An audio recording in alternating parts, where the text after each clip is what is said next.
We're live. All right, cool. Welcome. Morning Drinkers Podcast, Steve. Thanks for coming by this morning. How do you like to be referred to? Steve, Steve-O? What? I've been going with my childhood nickname lately. What is So it? my mom, since I've been born, has been calling me Weeber. Weeber. So I've been Okay. rocking with that. That's yeah. right. So that's your Instagram handle as well, right? Weeber. Weeber. Weeber. Weeber. Why Oh, Weeber? Like, okay. Not Weber, she's- Weeber. Yeah. Weeber, yeah. She's a nickname person, Okay. and she comes up with nicknames for everybody, and it's just been my name as long as I've known. So. Okay. So there's no like rhyme or reason. It's just No reason other than I used to hate it, and then it was just like I was going by Steve-O, which Right. is like another childhood nickname kind of. Yeah.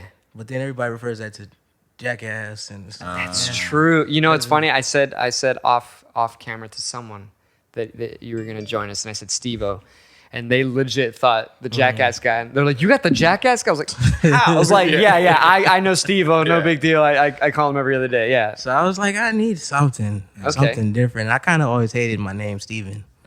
And so I was just like, let's go with the other name I used to hate, but it'll work for now. Steven is like it's like a Brian.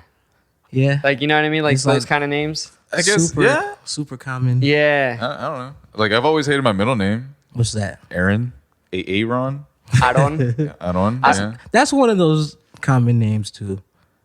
It's also biblical. It's a biblical Here we go. name, yeah. Is there a Brian in the... There's no Brian in there. It got associated. The book according to Brian. Yeah. Actually, I think there is a movie called that or something like The that. Book of Brian? Yeah, something like that. Yeah. Well, I was going to say, if you would have hate my family then, because my family gives a nickname to everyone, and it's usually a fucked up nickname. Oh, man. What was yours? Well, my nickname, so I've always said my nickname was Chino.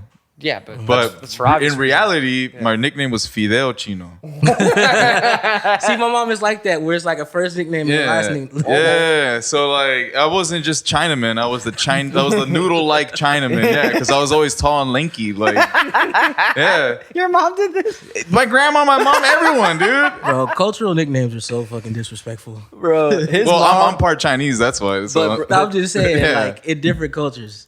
dude, his mom is probably one of the best shit talkers I know. She talks so much shit. It's Yeah. fucking hilarious. dude, my grandma holds the black belt and talking shit. Really? Though. Yeah, I've like never- nothing. Dude, she's so quick-witted. Like nothing gets by her, dude. She'll be in the corner knitting or whatever she does, and just like, bam, bam, shots fired, both barrels. That's great. But no, yeah. Like, I remember one time, like, I was a little kid. She was like, hey, go to the corner store, get this. And I was like, oh, like, you know, which one? She was like, you know where you see the guy with the lunchbox for a head? Turn there. And I was just like, all right. That's how you refer to him? Yeah, dude. I was That's like, all fucking right. great. That's That's amazing. funny, man. Do you need a light? My bad. Oh, no, I got a light. You got a light? Okay. No, I mean, not just. But Weeber, interesting. Weeber, Yeah. yeah. Yeah, and it's just, you won't really hear a name like it often. So Own it, yeah. So your wife calls you Weeber? Like everybody's calling you? No, not like my wife, but like Yeah. just as far as the music stuff and stuff like that is Okay. concerned, I'm just putting it out under that name. Okay. I'll You call know. you Weeber. I'll call you Weeber. I feel like I'm gonna end up getting like a little drunk, and I'm just gonna like shorten that to Weeb or like yeah. She calls me that. My mom calls me that. Okay, yeah, I'll be like, Like, hey, if I was to call her right now, she'd be like, "What's up, Weep?" yeah, see, there, yeah. I might just call you Weeb. I might just go with that one. Yeah. That's funny. So, anyway. So yeah, I asked you off camera. I said, "Have you ever done one of these before?" You said no. No, sir. You said no one has ever asked you before, and which I was kind of shocked, a little surprised, because I feel like everybody has a fucking podcast now. And I thought you have a unique backstory, and so I kind of wanted to just like jump right in. So give you some context. Oliver and I, we both grew up fairly religious in the Catholic setting, though. Light up to that. Yeah. Yeah. Well, Yeah. me for sure. Your mom. In the teens, it got weird. Yeah. Yeah. In your teenage years, your mom started. Yeah, but his mom started dabbling in some. So when I was a teenager, my mom was like experimenting and shit. And Yeah. yeah. So we'll get into that later. But yeah. So, but pretty much since I was born all the way to like 12th grade, I went to Catholic school. So like that was my upbringing. And then as soon as I graduated, because I graduated at USD, the church at USD, I was like, I'm done. I'm no longer stepping foot in a church. Like, I'm sick of this. I was always in a church. And I was always kind of struggling with it. And now that I'm an adult, I'm out of high school, like I'm done with it. I'm not going back. Now, when I heard that I didn't actually hear. I was kind of, I've been following you on Instagram for a while now, and I saw some of your posts that were, a bit abrasive. Yeah. That's a good way to put it. That's a good way to put it. Because I was gonna say you were bashing it, but I was like, let's just go with that. Okay. And so I was like, ooh, interesting. I want to hear your take because you did inform me as well that your grandfather had a church, or still has a church. Well, he passed away in March, but okay. The church is still there. Okay. R.I.P. Salute. Yep. Okay, so the church is still there, and I'm assuming everyone in the fam is still involved, extended relatives as well. The older ones, for sure. The older ones, okay. So my grandfather started his church in 1962, like a month before my dad was born. And so all my uncles and them, they were all raised in church. They all started playing music in church, right? Which led to us starting to play music in church, and all that. And church is still there, but one of my uncles is the pastor now. Okay. And the rest of my uncles are kind of scattered around the country, so they all do work in church though. Right. So like my dad works at some church in Houston. I forget the name right now, but. Do it fair. Try to get a little bit closer. Yeah, I have an uncle that's a pastor in North Carolina. Okay. Uncle that's in seminary in Atlanta. So yeah, everybody's involved. So all over the country, in a sense, they're kind of. It was almost almost suggested that like either you're going to be a musician or a preacher. But either way, you're going to be a musician in the church. Like the church was always is somewhere in there. Is what you're saying? Right. Yeah, Sure. For sure. Like there's no escaping it. And and until I escaped. But yeah, I spent about 29 years. I'm 33. Spent 29 years straight in church, and it was just like heavy. Like every Sunday you're there. Like all day too, right? Pretty much. Yeah. Pretty much. I mean, there are churches that were worse, but we were there from like 8 a.m. to like maybe 1:30. Yeah. And sometimes back on Sunday night. And there are a couple days during the week, like Wednesdays, Tuesdays, Thursdays. Plus, sometimes. I'm assuming maybe even like a rehearsal here and there too. Yeah, like Thursdays would be rehearsal and stuff like that. Right. Bible studies and all that. I always had questions about the shit though, to be honest with you. Just was afraid to ask them. Okay, yeah, right. Because you don't want to upset the herd. And it was like I had still have a lot of respect for my grandfather. Yeah. So I didn't want to make him feel like, hey, I think your life work is bullshit. Or that's true. know. Right. Yeah. That could be difficult because I think I expressed to you when we were chatting through the text where I said that I was offered to play in a church, but the guy basically told me that he wanted to meet with me once a week to, in a sense, like try to convert me, to bring me back. Because I told him I grew up Catholic and I was once a believer. No. And I kind of was, to use Weeb's word, abrasive. And just shot it down, right? And but he's not a family member, someone I don't know. So I have there's no qualms from that. Like I could be rude to you. I don't give a shit. I'll probably never see you again. But your situation's a little bit different because you're gonna see them, for any family gathering, birthday parties, wedding, whatever. For sure. So that's how have they received you now that you're just like, I'm done. And then occasionally I see you posting questions on your stories where they're, tongue in cheek, a little sarcastic. It's tough to raise questions sometimes. Because I feel like if you can't question what you believe, then do you really believe it?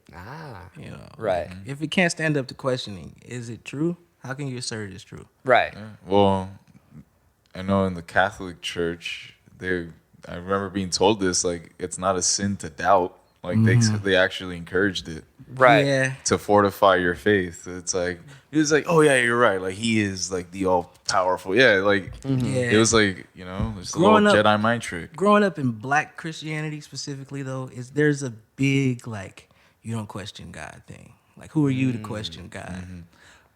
I mean, it's the same thing in the Mexican culture, though. I'm sure, but the Catholic Church, once you're like, especially because like when I went to like the primary school that I went to, it was in the convent where like nuns, like civilian women came in, they walked out as nuns.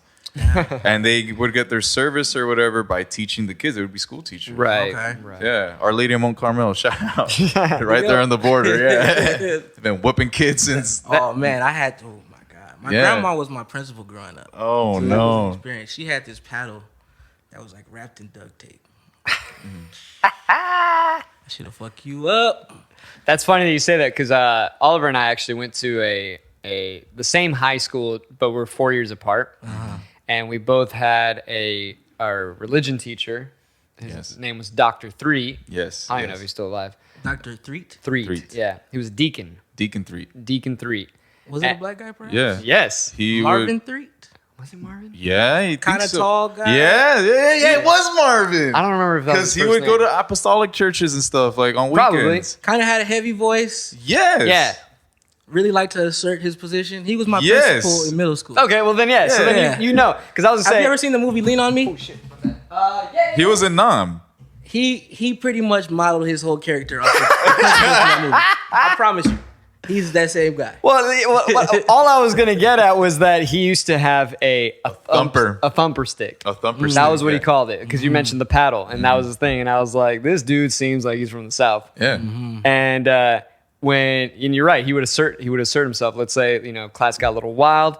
He would raise his voice and he would grab his stick and he would beat it hard against the podium. He wasn't allowed to beat us. He threw it at a kid in my class. Yeah. He wasn't having it was anymore. still a little of that going on. Yeah, It was like kind of phasing out. So he was still threatening it more than he did it, but he did it a couple times. I'm sure. Yeah, and you and I are the same age, so but yeah, I remember he would but I found it hilarious. I was never that wild to get everybody all crazy in the class. I would join and laugh and all that, but I wasn't like standing on the desk starting it. Yeah, I wasn't doing weird shit like I got that. beat at home. When you raise that stick, I duck down. Like, For real? yeah. Likewise. Just like I know what's coming. That's why. And the thing is, just, you get beat at school, then you get beat at home again. Why you getting beat at school? Just for shit as this. Yeah, that's fucking funny. I was actually thinking about that the other day. My pops never hit me. My mom hit me though. Oh, what a life. Yeah, well, yeah. And it was kind of funny because I got to an age where I was like, this doesn't hurt anymore. And it almost like scared her because I don't know, I was probably like 13. She grabs the bell and she like goes to whip it and then I grabbed it. And I like yanked it. Yeah. And then she was like, oh, fuck. Can't work on this I anymore. wasn't that crazy no matter how big I was. No. I ain't grabbing the belt. No. Yeah. I was just like, You just turn the other cheek. Yeah, dude. Like, especially if Where it's you my learn how to be a good Christian. yeah. you take. That's how beating, rebellious I dude. was. I was just like, nah, I'm not going to let this happen. Nah, dude. it was more like disrespecting my mom. Yeah. That it was like, because it wasn't until like my mom started questioning things that I was like, okay, I guess it's good. It's good for me to start asking questions. Like, it wasn't until she made the jump that I was like, all right, it's safe What enough jump for was me. that, if I may ask? So my mom went Oh, yeah. from Catholicism Let me get another drink. to like all that like Reiki stuff, and then she went to Kabbalah, and then she's still in Kabbalah now. But now she's like, you know what? Like, I've been dipping my toes everywhere. I'm just gonna take everything that I like and just kind of mold it into my own thing. So she still goes to Sunday church and goes to like Kabbalah practices, and then like has rocks all over her house. That's tight. Yeah, so she's like she condoned it, you know? She intercepted the fist and it just went against it. That's what's up. Yeah, I don't really know too much about those two things, but that's cool that you can. I think that's what we're supposed to do. I think we're supposed Adapt. to kind of take what we learn along the way and mix it in with a little of this shit and throw a little piece of this shit in there and make soup with that shit. I don't know. I always like you say it like that. It sounds so nice and romantic. But growing up, I was like, man, my mom's code switching for every guest that she gets. It's like she got the rocks to please the hippie girls, and she got like the Chinese scrolls for my grandma, and she got like Yeah. You kind of have to, though, code switch. to a degree. What, to get by? I think Especially probably in the days your mom came up in. 80s. Okay? Yeah. It was probably a lot more like, I remember having a code switch in school. You know, you don't say certain things around certain people, but then when you get back around your friends in the neighborhood, you talk a certain way.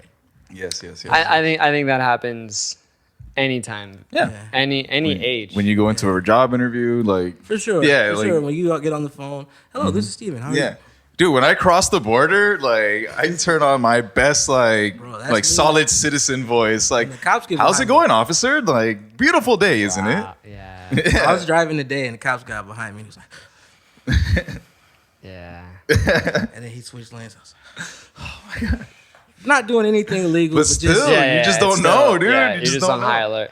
That's so weird to always be afraid of the people that are supposed to protect, like serve and protect. You know, like that, it even says that on the side Yeah. of their car. It kind of shit, Yeah, right? yeah. I mean, but like there- you shouldn't have to fear that. But I mean, in Mexico, like, In Mexico, I'm as scared. growing as up in fuck. Mexico, like, yeah, like the cops, like the one you fear the most. dude. Yeah, I know. That's For what I sure. mean. Oh, Yeah. dude, like that shit is scary as fuck. sure. So like, that's like, I don't want to get into this, dude, but like, I have But to. you're gonna get I into have to. But like, when like all the shit was happening last year, I just remember all the memes from south of the border was like, these guys are just starting. Like Yeah. they don't know what's coming. Like we've been living through this shit, Right. dude. Like all the people in Nicaragua and shit, like Venezuela, yeah. That's a different level of corruption. Yeah, where it's like, yeah, it's more. It's not just we're gonna take advantage of our power on this level, but then it's like a money system. Dude, it's horrible on all fucking levels, dude. But I feel like policing in general, this may be a bit abrasive, but it leaves room. It's like a perfect breeding ground for corruption. Yeah. I believe that there are police officers with good intent for sure. And I believe a lot of people go into it trying to make some kind of a difference, but I also see that it's like anytime you have a group of people, there's room for fuck shit. You know? Yeah. So when you have people that all have weapons and all have this power over the average citizen, there's plenty of room. And nobody's checking them to say, okay, are you doing your job right? It's plenty of room for fuck shit, you know? Until they get checked by an equal kind of group. I mean, Yeah. but that's where it gets muddy. So check this out. I was in Seattle, I want to say, was it a month ago? Yeah. Roughly, yeah. Yeah, roughly. And my lady and I were walking through Gasworks Park and everything. And instead of police patrol, they had the Black Panthers there, Okay. armed. Like, just like how it was when Huey was around, you know? That's actually what I said they should do last year. And though like the stigma of like that, especially that Pacific Northwest like progressive mindset was like super like anti-gun, no one gave a fuck there. Right. You know what I mean? Like maybe it was because someone that looked like me has a gun, so I feel a little bad. I don't know what it was, but like it just felt calmer. It's also the little guy thing. Yeah. It's like we think of policing as not departments and little precincts amongst each other, but we think of it as all police departments across the board. You know what I Right. mean? So they're the big guy. They're the bully of from our perspective. You know what I mean? So Yeah. when you see the little guy have a gun and he's doing it, it's like, oh, I trust you because you've been in my shoes. Yeah. Because you can see it from my perspective. Right. You know. Yeah. But Then there's also people who see that and they're like, let's It call just- the police. 'cause Yeah, you don't know, dude. Like it's a weird. most 911 calls depend on the person's attitude they had that day. Yeah, and the way they describe what's going on. Like Exactly, depending on their attitude. Yeah, how So, you like, describe a person makes a big difference. Yeah. So like, say you call for 911, and like you're describing the event that's unraveling. Like maybe like I don't know, dude. Like be like I want to picture me being like on the other end, like the police like intercept like call, and just being like, all right, like is this another prank call? Is this like for real? Like Right. It's just like you have to like check the tone of the person. Like I don't know, like Yeah, you obviously have to treat everything like it's serious, though. You can't be like, oh, they're just. No matter how outlandish it sounds, you probably have to investigate everything or whatever. that's why I'm not a cop. Yeah, the thought never even crossed my mind, to be honest. Thought about going to the Navy for a little bit when I was in middle school, but then I started. Oh, my parents were like, "Oh, that'd be a good job for you." That's because that's what your dad did, right? Yeah, Yeah. but I told my dad that. He was like, you don't like getting up early in the morning. You're not trying to listen to nobody tell you what to do. You don't want to go to no damn Navy. Yeah, it was my dad's like over So assertiveness. then you've always been a little like rebellious almost, or at least like you do things your own way. Yeah. Yeah. Yeah. That explains why you left. Partially. A little bit, yeah. Partially. Yeah, I've always kind of been not like I'm gonna do what the fuck I want, but if you tell me not to do something, I have to do it. Kinda, you know what I mean? Like, Wait, so do your family members like follow you on Instagram and stuff? yeah. Okay, and they Yeah. never like comment back or something? My dad is funny because he spent his whole life in church. Uh-huh. A lot of the things, some of the things I say, he agrees. But he won't. He may not say but it he himself, can't, and then right, some things yeah. he doesn't agree with, but he understands. Where the gripe is coming And from. he taught me to question shit. He's always said, like, That's hey, cool. hey, even pointing at certain things in the Bible. Hey, if if they took Jesus to hide in Egypt, you think he looks like how he looks on the pictures? Right. You know, I remember him saying that to me as a little Yeah. kid, and I was like, you're right. You're right, because he would have stuck out like a sore thumb. Yeah. And, just he's always kind of pushed me to question in certain areas. So he's like, I'm proud of the man you are. Go ahead and be your own man. So he. Okay, that's different. Yeah. So then, you don't get any any pushback at all, like From distant, like more distant family members. but sometimes. not from your father then. No. And my mom, she doesn't have Instagram or nothing like that, but she has Facebook, and so she sees stuff on there sometimes. And sometimes she just kind of like agree to disagree. That's her thing. She doesn't want to do the debating, and she wants to be able to believe what she wants to be able to believe. So she's Right. just like, look, I don't want to talk about it. So we That talk about sounds something like else. that sounds like my mom. I was my gonna mom say too. that's a very mature relationship, dude. Because I know most college kids out there are, when they're like, no, but see- you're wrong. It's But just see, creating conflict That's in the because household. college dude. kids are assholes though. Yeah. that- I mean, I'm an asshole too. I can't. Yeah, but you're not aggressive like when you're in your late teens, early 20s. There's you feel like you have something to prove. there's Yeah. something that hits you, both male and female. Yeah, I'm guilty of it. When I was in college, And we had our version of that. yeah. Okay. We had our version of that. I moved out early. I moved in with my grandfather when I was 18, Okay. like right when I turned 18. Right. So, we were kind of bumping heads a lot, but I'm really like both of my parents. Yeah. So it's either we're getting along great or we're not getting along great. Do you ever get to the point where you're like, when you're not getting along, that you don't talk to them anymore? Or is it Not just permanently, no. okay? Yeah. Like maybe like, look, I need a couple days or, Right. But I'm more so the type, when I have a problem, I got to talk about it. Oh, really? Oh, Okay. that's good. Okay. That's healthy. And it bugs me, like, and I turn it into something else the longer Right. it sits in my head. Ah, See, I'm the same way, dude. That's what journaling's for. That's I've good. never tried journaling. Really? Never. Really? Oh, I think it's. Had a few friends recommended to me, but I've just never. Oh, I think it's super helpful. I'm sure it is, and I'm interested to try it. I just never gotten around to it. It's Pretty easy. It's, You can just grab a pen and then you just start go. yeah, Just man. start writing It's shit. the lyrics to the day, dude. It's I get that.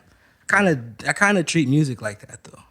That's I mean, I treat my craft like that too. I That's- think everyone does. You write songs. I've seen you like sesh or right. and you're just like playing how you feel. Like you're feeling sad. Like it gets dark, Yeah. dude. It's those blue notes. Where it's like, yeah, music is a way to speak without speaking. Yeah, and it's a language I feel like. It may sound Major- weird. I see your face kind of like, No. I'm trying It's to listen to him. okay. Oh no, I agree. Go for it. Oh no, I was just gonna say I feel like music. Obviously it's a language in and of itself, but like you said, you could hear when maybe I'm down that day or I'm happier, maybe angry. You could hear it. It comes. It's a language that even if you don't know how to speak it, you kind of understand it anyway. You know what I mean? And so that's what's really cool about it. I guess the difference with the journaling aspect is it's a little bit more direct. It's words. You can't really run from those words. Yeah, and I think it does force a certain reflection, and it may actually even help solve a problem if you have a problem that you're writing about. Like when you put pen to paper and it's hard to solve up here, but once you like lay it all out, you're like, oh, okay. It just kind of starts clicking, Yeah. and it may help at least for me, it may help you close your eyes a little better at night. So you, as a person that has journaled before, do you read past entries to see getting like a different perspective? Yeah, I've read past entries. I've read past entries from like a year prior or something. You know, when I was, you know, I find it odd that I tend to journal more when I'm sad. Everyone, which is kind of silly because actually I was watching this that Matthew McConaughey podcast when he was on Joe Rogan. Oh, such a good podcast. It was interesting because he's really big on journaling because he actually mentioned that you should actually journal just the same even when you're happy. Because when you do revisit it, you should always be reminded that at one point you were happy. And if you're feeling down, things get better again. That kind of puts a different spin on it for me then. Yeah. Because that's kind of how I've always looked at it. Like most people I know who journal, they write their feelings when they're not feeling. When they're not feeling great, yeah. Or whatever, you know. So I don't know. I don't like to bask in those moments too much. Right. Because there's enough of it here. I'm like, exactly. I don't need to submit this moment. Like, yeah. And that's why I thought it was a different perspective. Was like, no, do it all the time. Be consistent with it and document the times when you're feeling good. Like today was a fucking good day, because then, you know, down the road, if you do, you know, go back and reread something, you recognize like, oh shit, you know, there's light at the end of the tunnel. We'll be good, you know. I guess I used to use my social media like that at one point. I think everybody did. Yeah. Especially when they first got it. Yeah. There's some people that still treat it like a fucking diary. Looking back to like, there's people who pray via social media. That shit is weird. Dear God, today I ask you to bless. Oh man, we follow different people. I still follow a lot of people from, not a lot, but some people from those circles. Because some of them I have genuine relationships with. A lot of those relationships were built on bullshit, but some of them stood up. Damn, dude, I do a purge of my account every like 3 weeks, 2 to 3 weeks. Yeah, how do you like follow anybody still if you're doing it that often? Well, I don't have like a quota. Like it's just like I just go through the list. Like, do I talk to you? No, fuck no, yeah. I've done that before, but I've never like it. I've kind of amassed a few, not a lot, but more than I feel like going through. Yeah. So I'll start. And then it's like halfway through, it's like, man, fuck this. I'll get to them later. Yeah. You know. This is when I'm on the toilet, obviously. So like, for sure. yeah. I'll purge once in a while, but usually it's on the main feed. If I'm scrolling, and I've seen too many consistent posts where you're just being negative about shit. Like you said, you know, it gets dark up here. You know, like I don't need to see your shit constantly. Exactly. I'm gonna just unfollow your ass. You're way too negative. You don't need to be venting on social media. To me, that is what the diary's for, the journal's for. And if you do that, that's fine. I have no problem with you doing it. I just don't need to see certain things. Right. Certain things make me react a certain way, and it's like, yeah, like motherfuckers that post pictures of like the hospital bracelets. Pray for me. I fucking hate that, dude. I fucking hate that with a passion, with a capital P. I'll say send your room number. I'm gonna talk shit to you in person. Send your room number. I'm gonna call you a motherfucker. I just want to comment like, just throw you in the trash. Jesus, dude.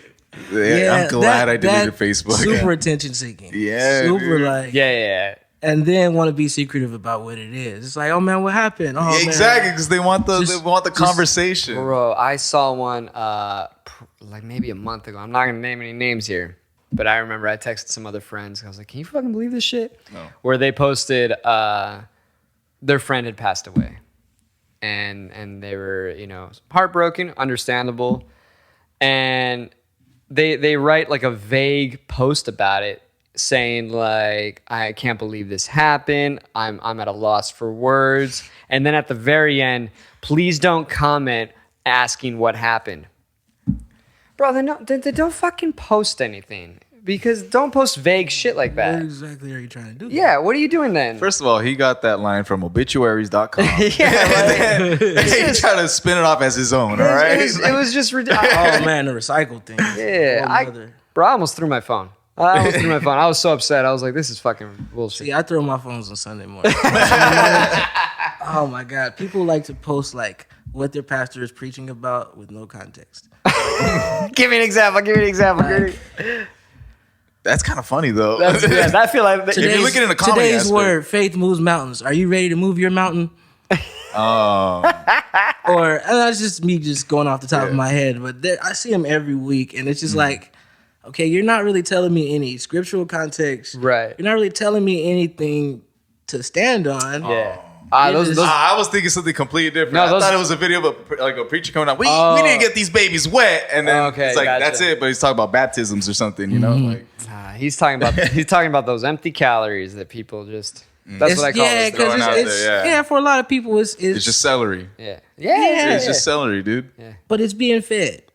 The comfort of being fed something is a good thing to some people. It took me a long time to realize that. A long time. I'm just really. Some people enjoy eating celery, dude. Yeah. Hey, you realize it though, because there are some people that are still eating it up. Some people like milk. Yeah. And they're gonna drink milk the rest of their lives. Yeah.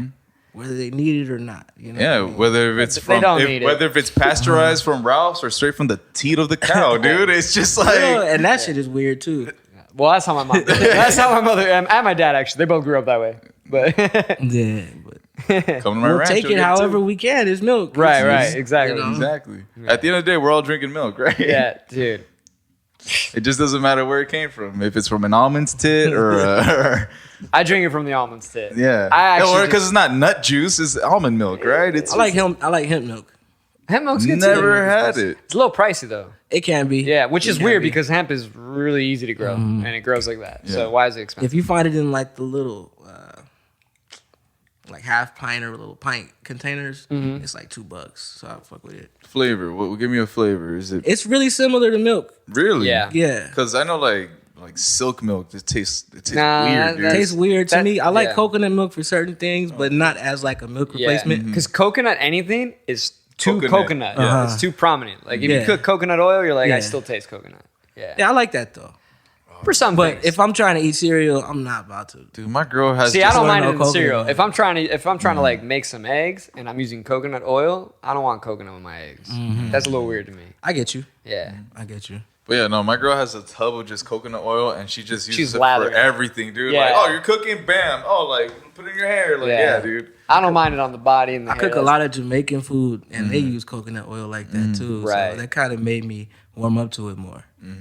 You know. Are you Jamaican? No. No, you just like okay. It's kind of a complicated answer to that of the question. Culture. Yeah. Why? No, I'm just saying. I mean, you why to him or why to me? You. Him I'll deal with later. Okay, I was like, wait. Yeah, this appropriation, we can get back to his mother appropriating a lot of shit. Dude, still, to this day, dude. Yeah. Motherfucking, What are you saying? Let's go with what you're saying. no, dude, I'm fucking contact guy. My fault, bro. No, that's good. That's good. Nah. So you're not Jamaican or like no like no affiliation Right. to Jamaica other than a place I love to go visit. yeah, because you've been a couple times now. Yeah, about probably like 8 or 9 times. Holy shit, that's more. Me and than my a wife couple. first went when we got married. Yeah. We had our little honeymoon there. Right. Met some cool ass people. Nice. I met this dude on the beach and he kept calling me Marcus. Marcus. And he was like this. I don't know if you're familiar with Bobo Shanti, but they wear the turbans. Yeah. You know what I mean? And he had this long robe on at the beach, walking on the beach. God, bro, it's hot as fuck. And he's, bro, I'm like, man, I want it to look like he had these big ass bags of herbs. So I'm thinking he got weed, but it's like some tea, some different kind of bush herbs and stuff. That's cool too, though. So I go and check him. And so I'm like, hey, what's up, man? And he's like, yeah, Marcus. Through the time we talked, he called me Marcus like 10 times. Yeah. He's like, I call you Marcus because you remind me of Marcus Garvey. Yeah, I figured. Yeah. I was like, oh, shit. That's deep. And I looked at his picture. I knew what Marcus Garvey looked like, but I was like, okay, I can see it. Yeah. So he kind of was like, okay, I want you to do 2 things when you get home. Eat less meat and find out more about Marcus Garvey. Read more of his works and read more of his. I'll do that. Bet. So you do you not eat meat or you just limit it? I try to limit it when I can. I mean, Right. old habits are hard to break, so I'm not going to act perfect. Yeah. You know what I mean? But in a perfect world, I wouldn't eat it that much. Okay. You And know? that is so is that because maybe you've gravitated more towards like the Rasta lifestyle, or is it just health reasons? Health reasons and that. Not that I want to, I mean, Rastafari is not really a religion like that, or at least the way I look at lifestyle. it. Yeah, That's why- for sure. But yeah. there are people who apply religious rules to it, or a religious anything. mindset to it. Yeah. Bro, he's a judoka guy. I'm a jujitsu guy. That's a fucking cult religion. in and of It's itself. I'm telling cult you. as I'm telling you. fuck, dude. I mean, no more cults than what we grew up in. Everything, yeah. Yeah, that's a good point. Yeah, you're right. I would say that. Yeah. You guys grew up Catholic. I grew up Pentecostal. That shit is a cult. They're Hey, yeah, you're first right. of all, like we're like worshiping guys that are dressed like wizards and shit, dude. Like The fucking Pope with his you hat kidding me? and everything. On a dude, throne of and gold. his fucking on staff, a yeah. throne of gold, and they say, "Hey, be humble." Jesus was humble. Y'all, See, well, what's going on here, man? exactly. Here's the weird thing. I used to always hear in church people like, there's Christians who shit on Catholics. They're like, oh, they're not real Christians. Yeah. Oh, we've heard You it know, all, dude. So I would hear like, oh, we don't have to go and confess to a priest. Right. But they have a thing called altar call where people come up to the altar They confess. and tell whatever the fuck they're dealing with. And I'm like, how don't we have to confess? Let me ask you, because this is something that is definitely interesting in the Catholic Church, because you're right, we do have confession, and I remember it is like You good, Oliver? you really that you No, that I'm just like first of all, like my cheeks are sore, but that's from another thing. We'll get into that later. You can't react like that, bro. You just recontextualize the whole thing.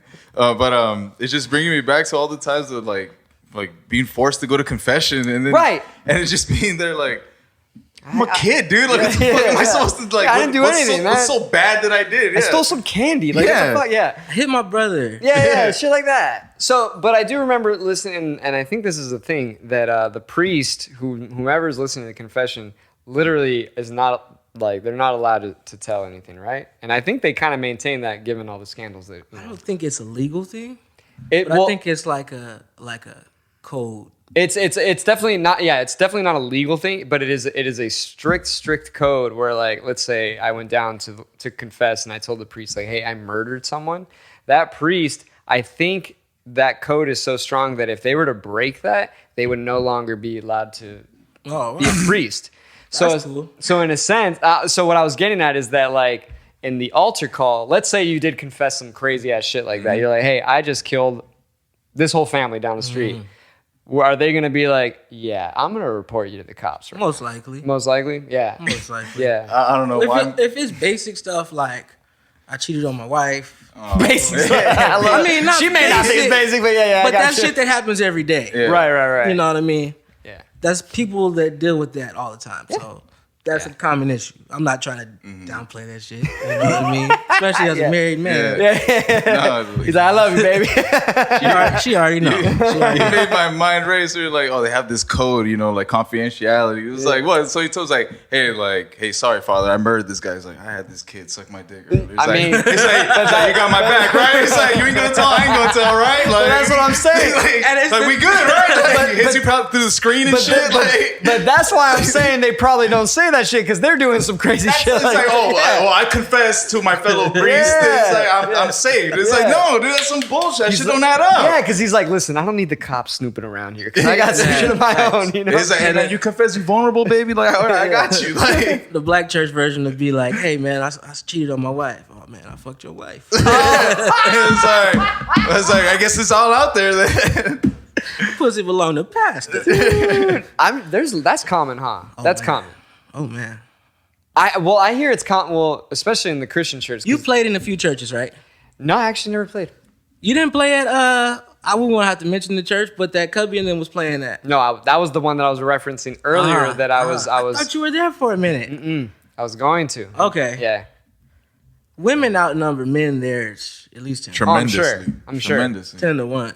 And that's why I would go so far as to say that is exactly why a lot of these pastors or whoever do these things Yeah.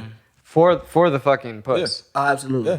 I mean, do you remember that mega church guy, Joel Osteen? Oh, yeah. Yeah, that dude was doing it for. Oh, a he's fucking slanging dick and handing You out can't- bubble gum, you dude. can't- Yeah, you can't be having mega churches like that. And It's funny because he kind of walked into that situation. really, He got too big for himself. He wasn't groomed for that.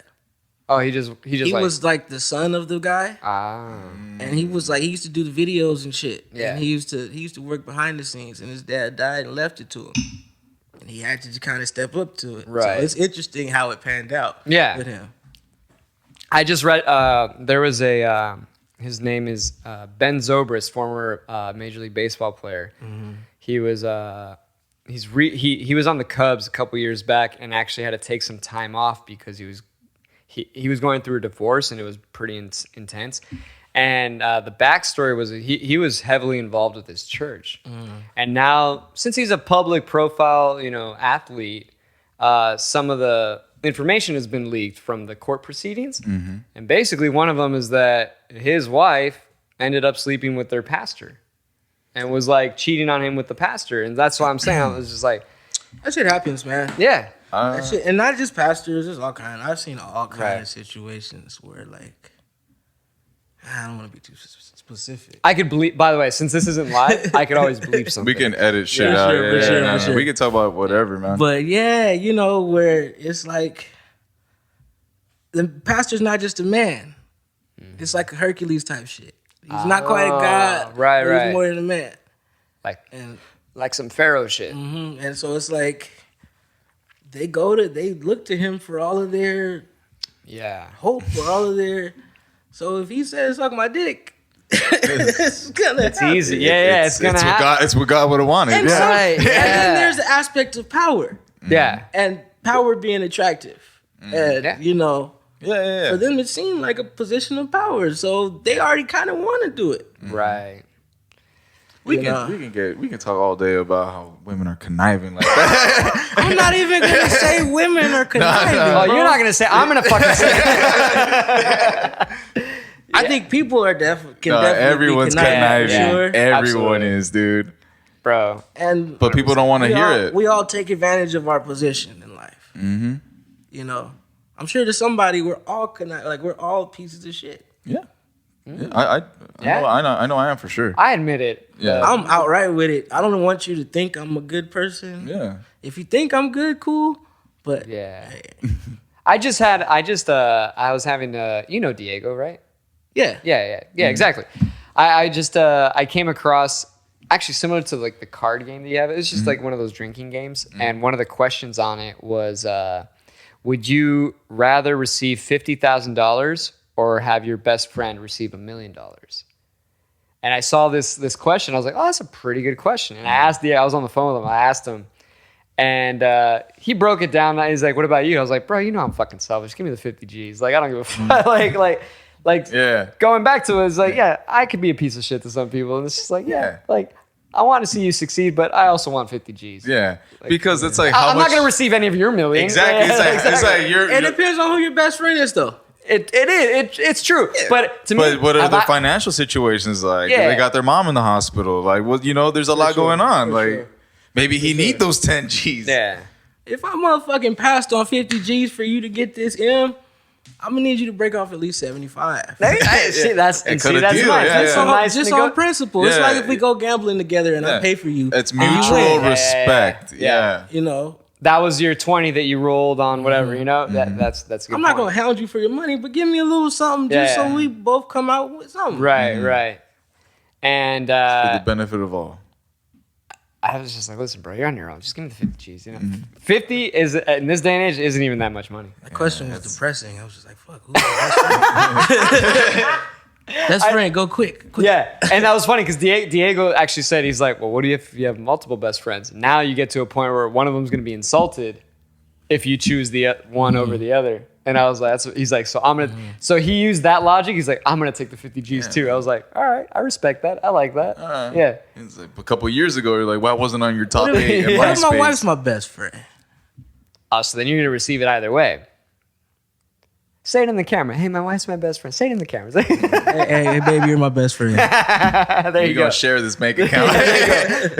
500 apiece. There you go. That's good. That's good. Hope she don't take the back and run. Yeah. Oh my God. That's an interesting ass question. I need to find out what game that was because, like I said, it was like a drinking game too. Sounds like Would You Rather or something. Yeah, dude, I love Would You Rathers. I love Would You Rathers. Speaking of one of the greatest, in my opinion, of the Would You Rathers was Tim. Oh my God, bro, we used to be in a group text with him, and I swear Shout all day out to long, Tim all day long would be Would You Rathers, and I was like, fuck, man, why are you doing this to me right now? I'm in the middle. Oh man. Yeah. You should see him and my little brother play. It's ridiculous. Oh, really? It's ridiculous. Cause my brother's dark as fuck. He's dark. Like I'm a little dark, but he's like there's a hymn in church. Have you tried Jesus? Yeah. He's all right. Yes, but have you tried Satan? I'm like, bro, he used to stand in the pulpit and preach Scientology, like Stop. Dude, Hell yeah. stop. he knows like the theories and shit. So it's like He's on the My pod little next. brother, He's yeah. on the pod next. Oh yeah. he's a motherfucker. I love that little dude. Big up Evan. Man. But yeah, him and Tim, we would go at it, bro. Like some dark ones that I probably wouldn't even say on your podcast. You fucking should do. I've said some dark shit. It's a pretty dark one. I'll tell you in a minute. Yeah. Because it gets a little crazy up here. I'll say some shit. Yeah. Good ass game though. It is a fun game. good-ass game. It is a fun game. I love that game. Way too much. Would you rather in Marry, Fuck, Kill? We used to stay playing Oh, that. yeah, that too. The Marry Fuck Kill is always hard because I'm insatiable. I feel like it's just like I'll fuck all. I'll fuck all. True, but that's the thing. You gotta Yeah, I pick. know. You gotta pick one not to. So, do Yeah, I fuck no. him after I kill him? Yeah, Or what's going on? I still might. You know what I mean? That's funny. Like, Yeah. yeah. Like when people ask dudes, like, would you smash her? Like, yes. Why are you Yeah. asking? Why are you even asking? Yeah. Of course. That's my favorite Patrice O'Neal bit, dude. Right. Where he's Oh, she's like, where she he's looks so cute in "She the looks trash." So cute behind the trash. It's like you have your wife. Garbage. Yeah, so you have your wife of 25 The elephant in years. the room. Yeah. That's a great one. It's like, would you risk it all for Yeah. this passed out girl behind the dumpster? It's like, Like but what she said. she looks so cute with trash on her. Dude, that's my R.I.P. Patrice. R.I.P. Yeah, that's probably my That's the favorite. goat, My favorite comedy special. Elephant in the That room. elephant in the Elephant room, in the right? Room. That- I think it's the greatest. Mr. P yeah. was really good too, but Elephant in the Room killed it. that dude. that it's I watched it. It was already almost a year ago because I think it was like November, December. It's on Probably Pluto between TV. That one and Corey Holcomb's Your Way Ain't Working. Oh, I don't think I've It's seen that. very, not that he's like Patrice O'Neal, Right. but if you like Patrice, Yeah, you yeah. like Corey Holcomb. I've Okay. seen this dude live like 5 times. Oh shit. Okay. Like one of my favorite dudes. Okay. I like that. You're a Fucking comic. You're irreverently funny. beautiful. Beautiful. You love people that are irreverent because you fucking love Joey Diaz so much. love Joey. Oh, Joey Diaz is the GOAT. Joey. Like, as far as storytelling goes, Oh, man, yeah. I can just listen to that dude for hours. As do I. yeah, this guy fucking I think you said like Joey reminds you of like your uncle. Because I have. First of all, I got uncles that look like him, and I got uncles that tell stories like him, and Yeah. I've heard those stories millions of times, and they're still fucking cool, dude. Like Yeah. it just reminds me of home. Like Right. Dude, he's the fucking greatest. He's that's cool. I didn't know you're a comedy guy. That's good, Yeah, I used to want to try it, like, secretly. bro. Yeah, I feel But like it's never- all of us, dude. Never really got over the public speaking thing. Really? Yeah. That's funny, as a kid, I used to do all the speeches in church and shit. Yeah. Would As I you got- do him in the mic though? Yeah. Obviously, I'm a little rusty. Yeah. But, my mom would tell me, hey, tonight they're having a program and we need you to say this Easter speech. All right, give it to me. Right. And I would remember it. Yeah. Okay. But as I got older, I became like, oh, man, I look stupid up here doing this. And it happens. trying to get past that, it's kind of difficult. All right. Let me ask because now you are the third. I believe you're the third person now that has expressed that they wanted to potentially, or at least at one point, do it. Would you be willing to hit an open mic with the other people? Would you be willing to hit an open mic? An open mic with other people who are trying it out for the first time? Yeah. So there's no one experienced. There's no one that's gonna like. It's like, let's say it's me. I know it's the venue you. already too. Well, I have a few different venues for sure. No, but like the perfect one, Which one? dude. When I did the open mic at Queen Bee's. Oh, I was thinking American Comedy Club Tuesday nights. Oh no, that's too hard. That's No, too hard. that's no, what I'm saying. no, that's No, what I'm I'm- saying. Queen Bee's, like, that crowd's nice, dude. Like, No, they'll no, laugh no. at anything. No, Like, you gotta You're fucking. trying to set motherfuckers up to just go down in flames. yeah, I see. I'm over here When trying you to be put it like nice. that, That's the best way to fucking Because to learn. the last time I did that open mic, there was some guys trying out comedy, and it was their first time ever doing it. Right, but I And want. it's just like you see them floundering But on see- stage, dude. Okay, but see, here's the thing. Here's the reason I'm choosing an actual club. The reason is because there are going to be other comics, whether they're good or not, that are doing it. So they're not going to give you the pity laughs or say like, hey, you did a good job. They're going to actually like probably give you some pointers. See, that's where my mindset went different. Where I thought that they would be insulted that I would mock their art like that. No, because maybe That's somebody what I'm will. saying, yeah. I'm thinking because they're at one point. Yeah, just but like, they'd be like, is this something You gotta serious keep for in you? mind that everybody's not like that. I understand You know, that. Yeah. just like in music, there's some Right. people who are like, "Oh man, I'll show you some stuff. I'll help you along the way." And there's people like, "No, this is mine." Nope. Well, There are, but to me, those are the assholes that I don't want to associate with anyway. I Because get it, but some of them are really good. yeah, yeah, that's fine. That's fine. You can know? be really good and be an asshole. Yeah, for I sure. don't know. Like for me, it was more like professional comics, and then like seeing me like, hey, I want to just do this once, like drunk with my But friends. listen, dude. You know what I'm it's- saying? Like, get the fuck out of here, asshole. Yeah. But a Tuesday night at American Comedy, you're not getting Bill Burr fucking watching you and watching you and then just gonna be like, hey, what the fuck, man? You know what I mean? Like, you're gonna get your local talent. You know what I mean? So that's what I'm saying. So I would consider it. I'm not gonna exactly commit to that, but I would consider listen, it. I know. I would consider it. It's just it would be great if it was like, so you would be the fourth, because I said fuck it, I'm down to do it. Who are others? You know Nick Costa, guitar player. Nick is another one who actually I think would probably be the best. Yeah, because he has performance. He has this vibe. Yeah. And then Louis wants to do it. Louis V. Yeah. Louis is funny as hell. Louis is funny as hell. And I think out of all of us, I really think it would be Nick. I don't know Nick as well. So Nick comes from a background where his mother was also a stage Performing actress, arts, yeah. and she was in Second City in Chicago, which was like their SNL. So he kind of like has like a background of being like, wacky on stage. He knows how to, yeah. Yeah. So I felt like he would probably be the best one to do it. But I told him too, I was like, dude, I've actually been like writing random shit. I journal, but I also like will be writing random shit for years. And I said, fuck it. I might as well just like see what's up. Do 5 minutes.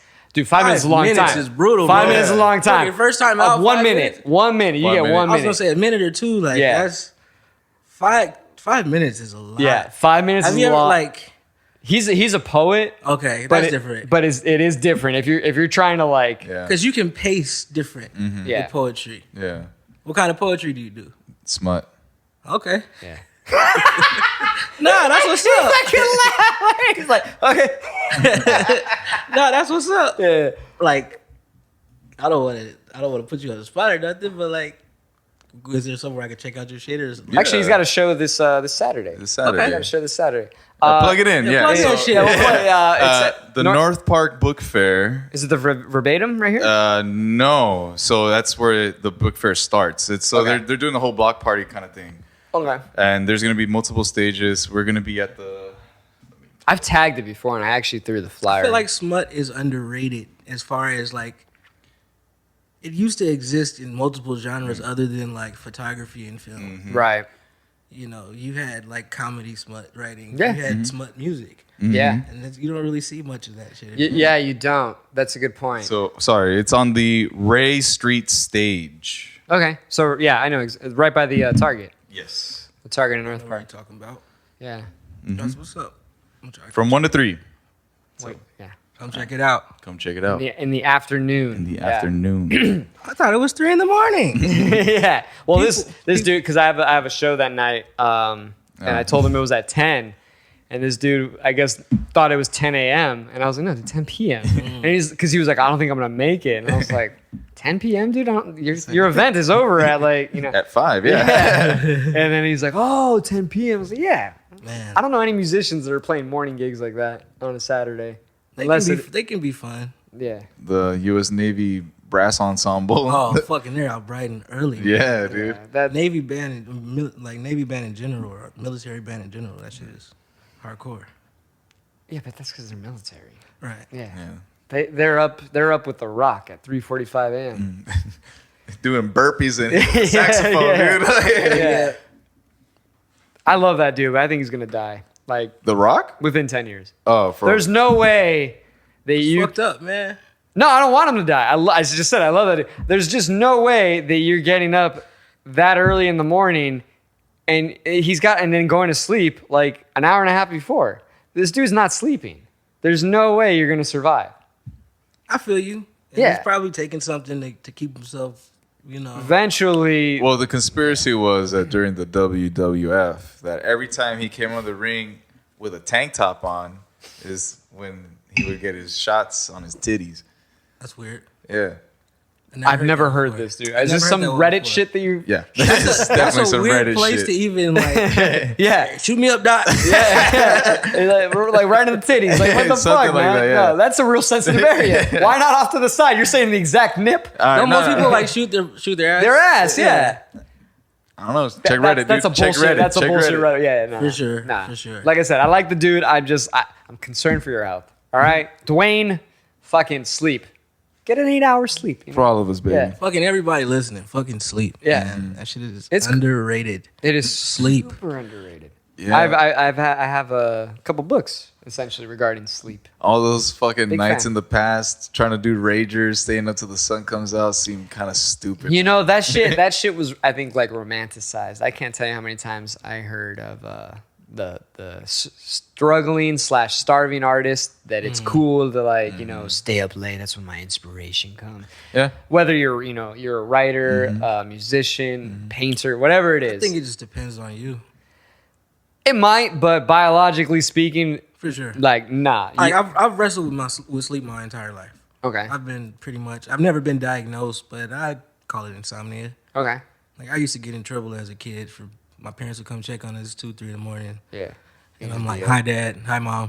What you doing? Just standing there. Or like, it's like a dark room they open. I would be laying in the bed, but I could see them because my eyes are adjusted. Right.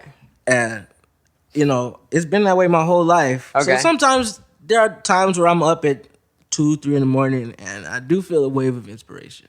Right. I'm not saying it's regular or it's, but there's times where it happens. Yeah. Or there's times where as soon as my head hits the pillow, it's like, fuck, I got an idea. Let me go check this out. So I completely understand. I've been there before. I've had this, it's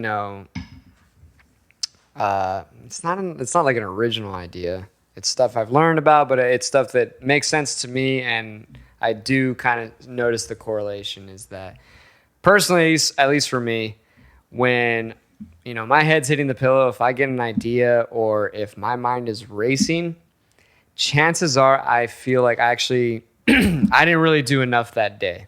That could be. Like I didn't, and I You didn't tire yourself out enough? I didn't tire myself out both mentally and physically. Break out the dictionary, get a mental sweat. Yeah. It's just. I mean, the fact of the matter is that like sometimes it could just be simply like I'm guilting myself for that. But I also know on the days where my head hits the pillow, and if I'm actually tired, I don't even have those thoughts. Don't even enter my mind. It's like within a few minutes, my eyes are closed and I'm out. But if I didn't work out, like exercise, if I didn't practice like I should have practiced or worked on things that I should have worked on, it's gonna be hard for me to sleep that night. It's just I don't want to be that guy, but yoga before bed has been phenomenal for me. see, I don't like yoga before bed. Because it just, I don't know, it just puts me in the mindset. It's like, all right, fuck it. Like, I literally, like, forgot about everything that I was, like, bitching about throughout the day. I guess it depends on the flow.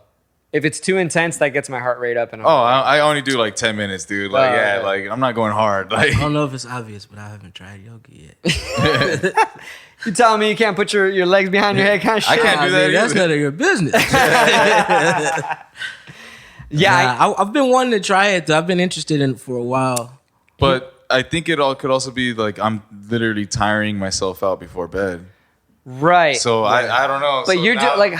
how before bed? Like you're talking like 30 Oh, no, minutes no, before bed? Or? No. Like, I think even like the 30, breathing has 30 to something to 45 do with minutes it, too. before. What's up? I think the breathing has something to do with It's it, the too. breathing. If you're doing a light flow, it's the breathing because then it's more of like a meditation. Because Ojai breath Yeah, and shit. everybody I've heard speak on it is talking about how you're like kind of using breath to center yourself or to bring yourself to a certain place. Majority of yoga, and I think the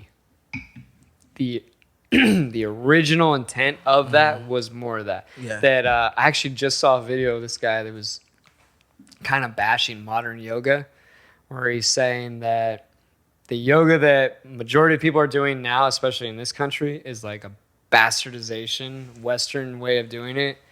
And it's like almost like CrossFit, where a lot of these people are actually hurting themselves because they shouldn't be stretching or doing these things that they're doing, these static poses, that it is mostly supposed to be about your breath, and it's the breath work.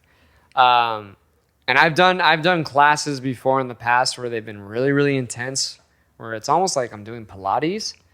And if I were to do that at night, there's no way I'm going to sleep. My heart's elevated. Like, I'm going to get hungry soon because, like, I just did a workout. Yeah, you exerted yourself. Yeah. But I've done meditation before bed where it is strictly like I'm sitting, like, freaking lotus position, and I'm just breathing. Yeah, that'll knock me out. That's really dope. It's hard to fucking turn those thoughts off when you're meditating, though, man. But see, I think there's a misconception. I think a lot of people think that you're supposed to turn them off. That's what I thought. And it's not. No. That's not, because there's a reason they also call it the practice of meditation. It may be it's a practice of it. You're not going to be able to turn those off. It's as soon as that whatever it is like, man, why'd that person say that shit to me? As soon as that enters, you have to do your best to, but also don't put so much stress on yourself if it does enter. If it does enter, let it be there. Eventually, let it go away. Bring yourself back to it. And that's the practice of it. And I think the more and more you do that, especially if you do it daily, the easier it becomes to, what you were saying. And the goal is to just be there, not have those thoughts. But I think a lot of people put a lot of pressure on themselves by saying, like, man, I can't shut these thoughts off. And then they give up because they're like, I can't meditate. I can't do this because there's too many thoughts happening. And it's like, well, no, you're giving up because that's normal,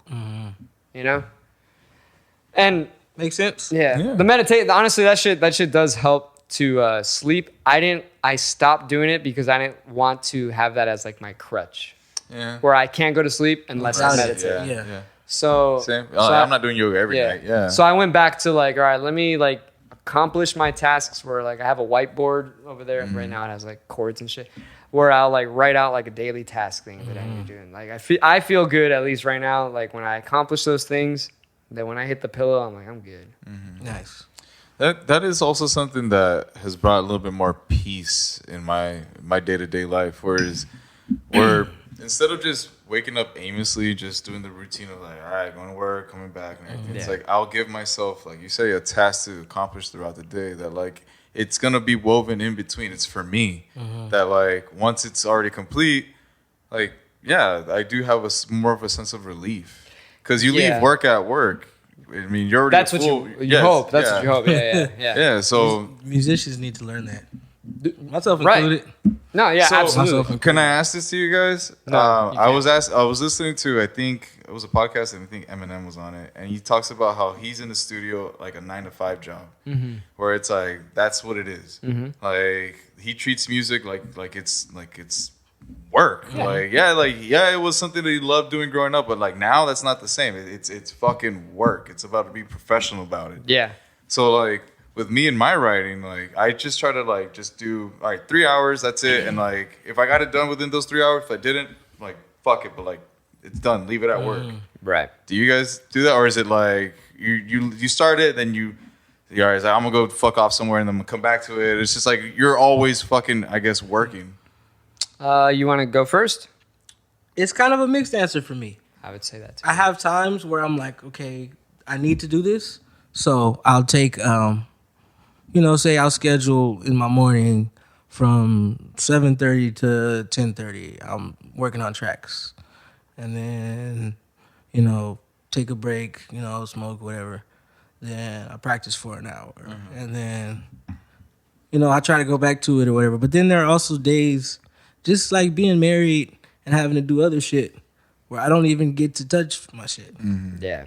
So it's like, let me try to squeeze it in wherever I can. Yeah. Say if shit is going on with the family or wife needs me to do something or whatever, I can't really be where I want to be, so it's like I have to kind of take what I can get. But how's it for you? One, I could definitely relate to that. For almost like 2 years, I was living with my girlfriend at the time, or ex-girlfriend. And there would be days where it's like you gotta do relationship stuff, and I couldn't touch it. I couldn't track. I couldn't even practice. Sometimes I could barely even work on like shit that's like, hey, I have a gig coming up. I need to like go over these tunes. For real? Yeah, and it was like a little difficult. And it's not like she's saying you can't do it. No, but yeah. She needs you to do other things. Yeah, there was that, or there was, maybe like a couple months ago we had agreed to go on this trip, or we agreed to do this on that day, and it's like, hey, this gig just came up, and it's like, fuck, I can't bail on it, right? And you have to have balance in a sense of like, time. Right. You can't spend all your time with your craft and not really focus on your partner. I've seen musicians do that, and somebody else is spending time with their partner. That pastor's hitting it. Pastor, deacon. He's there. Deacon 3, what up? What up, The topic Marvin? of this podcast is the churches everywhere, right? It's inescapable. It's always there.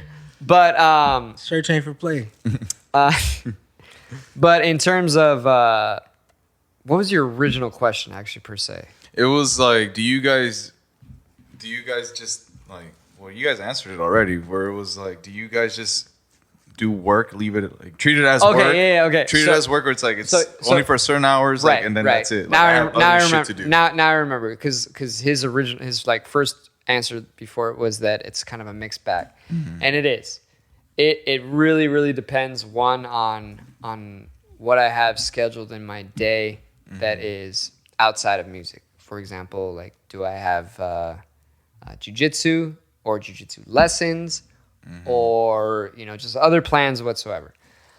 And that kind of also plays a factor. But let's say, for example, I have a day where I don't have any other commitments, and my only thing is that I can structure it the way I want.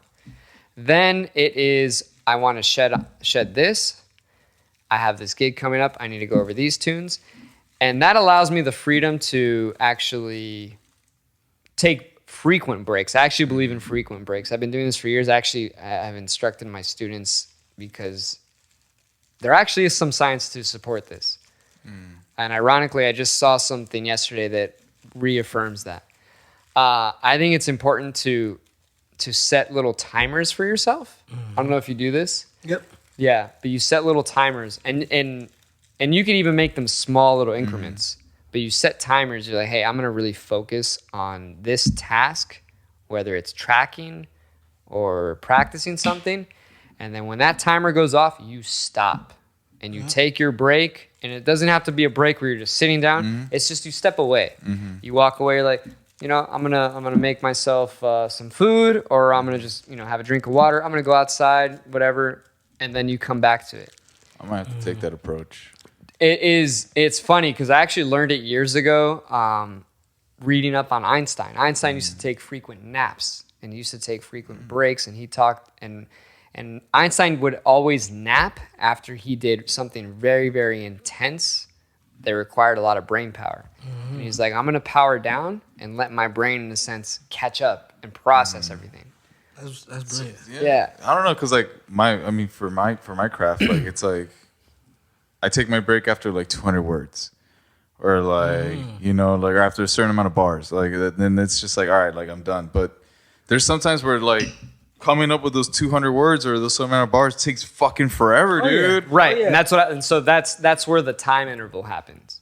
That's why I actually rely more on the time interval, where it's like, okay, I'm going to, and this is like I said, I've broken it down for my students too. This could be as simple as, hey, you are going to practice these scales. You need to learn these scales, and you're gonna only practice. And this could just be for like a technical thing, just to understand. And really just get your fingers moving. You're going to practice only for like 5 minutes, and you set that time. But this also becomes almost like a form of meditation. You cannot do anything else but focus solely on that. When that timer goes off, doesn't matter if you're midway through. It's like, no, you stop. You get up, you just chill out, let it sink in, and then you come back, and then you move on to the next task. And so I actually was doing this yesterday. This is how I structure my practice a lot. This is what I'll do. I just transcribed this thing for the gig on Saturday, where it's pretty fucking hard hitting montuno. That's just like, this is ridiculous. I'll have to play this shit for you, dude. This motherfucker's left hand is absurd. Like, you should not be playing shit like that. And so I transcribed it, and I was like, okay, I need to get it up to roughly like 204 BPM. Right now, I'm barely like at 142. But I break everything down. I do everything very, very, very slowly. I started at 80. I was like, the slower you could play it, the better. To me, it's like the slower you practice, the faster you learn. So I break it down where I'm super slow. Everything's just like very methodical. And then gradually I boost it like increments of 5 or 10 beats per minute. And I gradually boost it. And then when that timer goes off, I just like step away. Like I said, I grab a drink a little bit of water. Maybe like 30 seconds, a minute goes by, I go back again. I started at that original one that I had, then I boost it, then I go. I do it again for a certain amount of time, boom, that's it. And that's how I practice. I would make it a little more random than 5. Well, I said, yesterday was more random. Sometimes it was just like, oh, I'm gonna boost it in 8. I'm gonna boost it in 12. 15. Or I'm gonna just turn it a little and see where it goes. One reason why I say that is because I could see maybe like those in-betweens getting blurred. Right. You know what I mean? Yeah, ironically, I was actually, like I said, I was doing it more random. I was turning the dial. I just have the metronome app on my phone. I was just turning it down, and I'd be like, and I'd be like, let's try it here. And then sometimes it would be too fast. We're like, oh, let's scale it back to where I can some people have tempos that they can't play at. Right. It's weird. Yeah. Like some people, like, if it's faster, they're good. Yeah. If it's a little slower, I'm shaky as fuck. But that's why I always start really, really slow. Which makes me think about another part to your question. For some people, their whole identity is what they do. Yeah. So there's no taking off of work. Everything that you value about yourself Is has strictly to do work. with You're how correct. well you do what you do. They have no chill. No chill, Yeah. or if they're chilling, they're thinking about, But is that obsession healthy? No, Absolutely not. It's not healthy. Yeah, because But it's still That's what I'm common. saying. Rock, go to sleep, bro. That's what I'm saying. Take a nap, dude. that's where like that. Yeah. It's hard. Definitely not healthy. Yeah. It's crazy. Everything comes back to church for me. Again, everything goes back to church. Ironically, I would say the past 2 podcasts, we've brought up religion or church in some way, shape, or form. Because we got 18 years of aggression, Brian. Yeah. Well, him even I got longer. 30. Him even longer. Yeah. And I was on the inside. Yeah. Okay, but towards the end, like because we went to Catholic high school, towards the end of my Catholic high school, because my mom was dabbling into other stuff, I'd be like, "Hey, you're doing all this shit over here," and I'm like listening to this over here. She's like, "Just go there for the education." Like, she's like, don't even listen to them. All right, like, That's tight. Continue.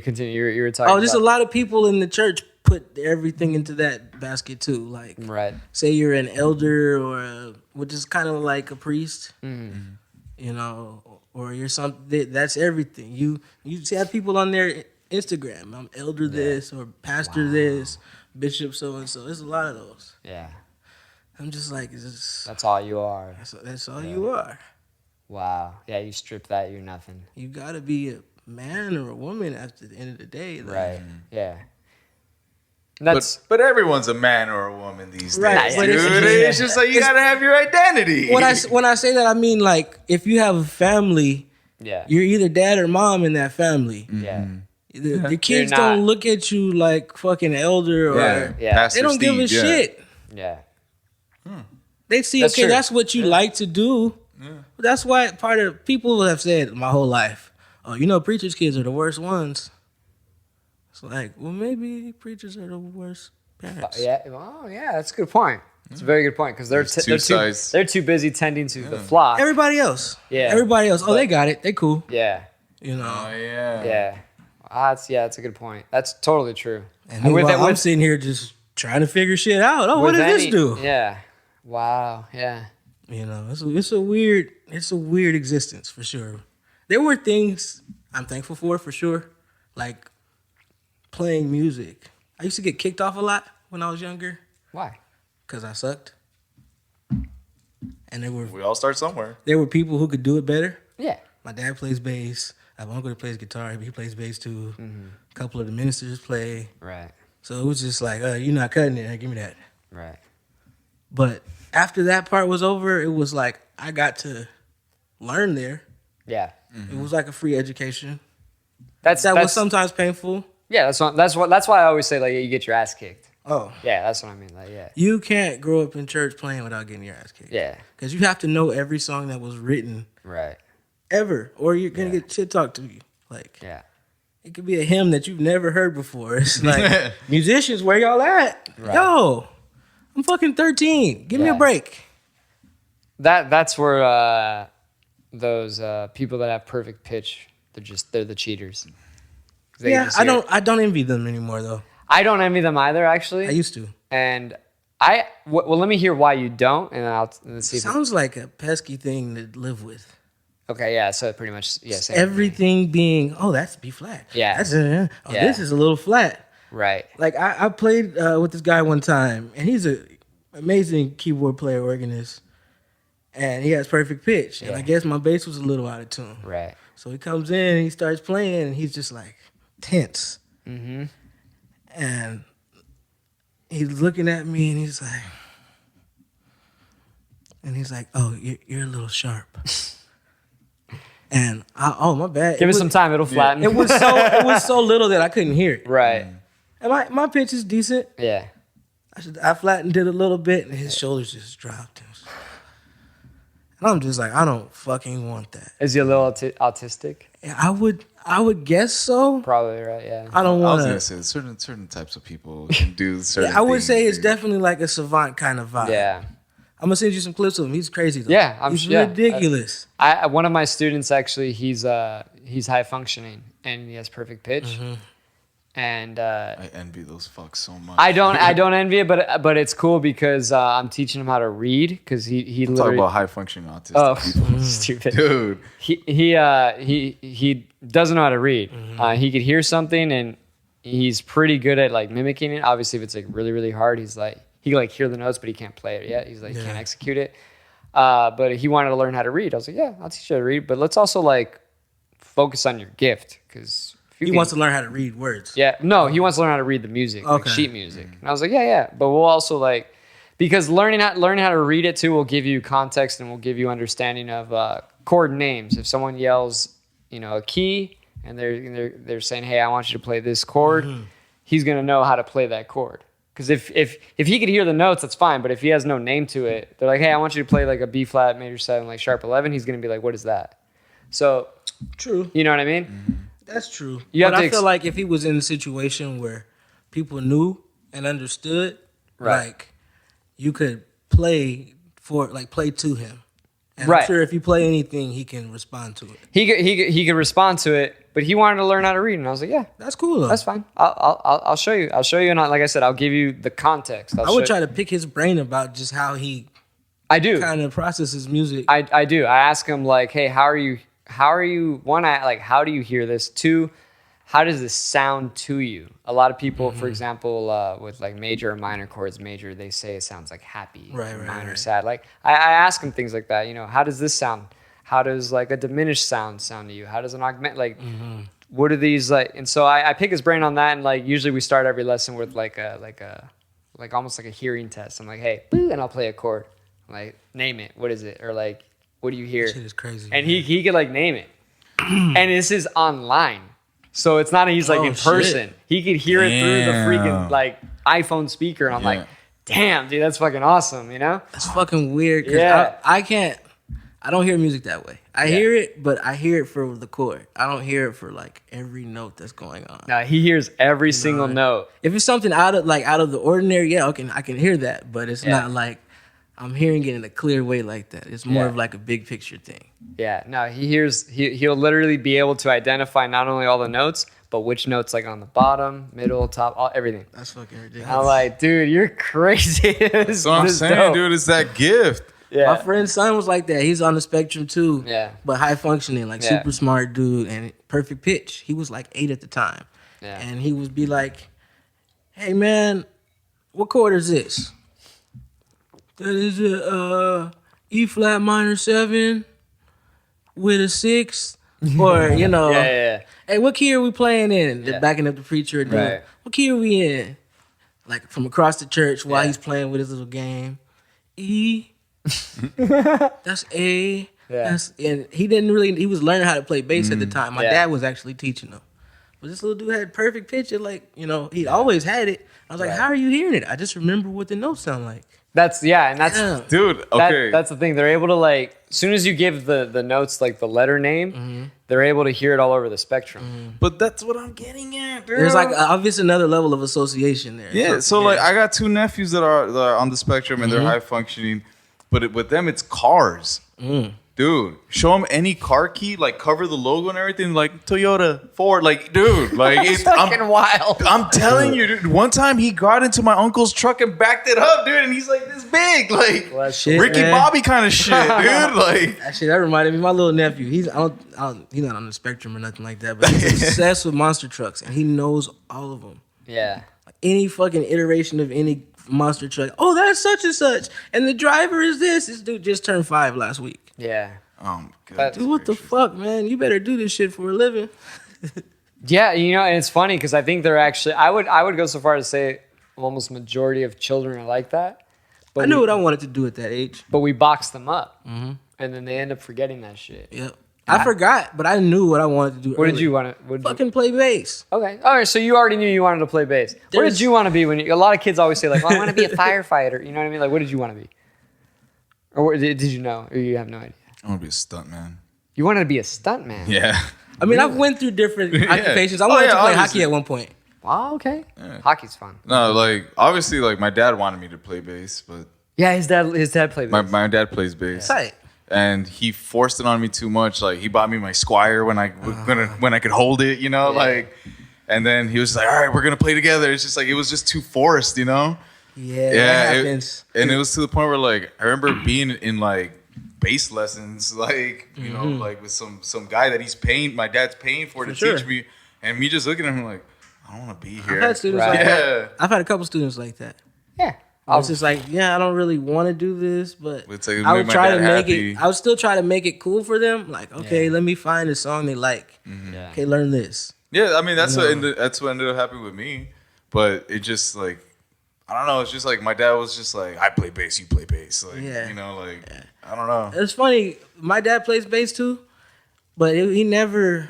He was like he more had you find it instead of He embraced me wanting to do it. He never. They made us play string instruments like Cello or something. cello, viola, Right. and violin. That shit's really good for your fingers at a young age. Excellent. I wish I never stopped playing Yeah. cello because it's the fucking most beautiful instrument It's on earth dope. to me. You ever shed those box sweets?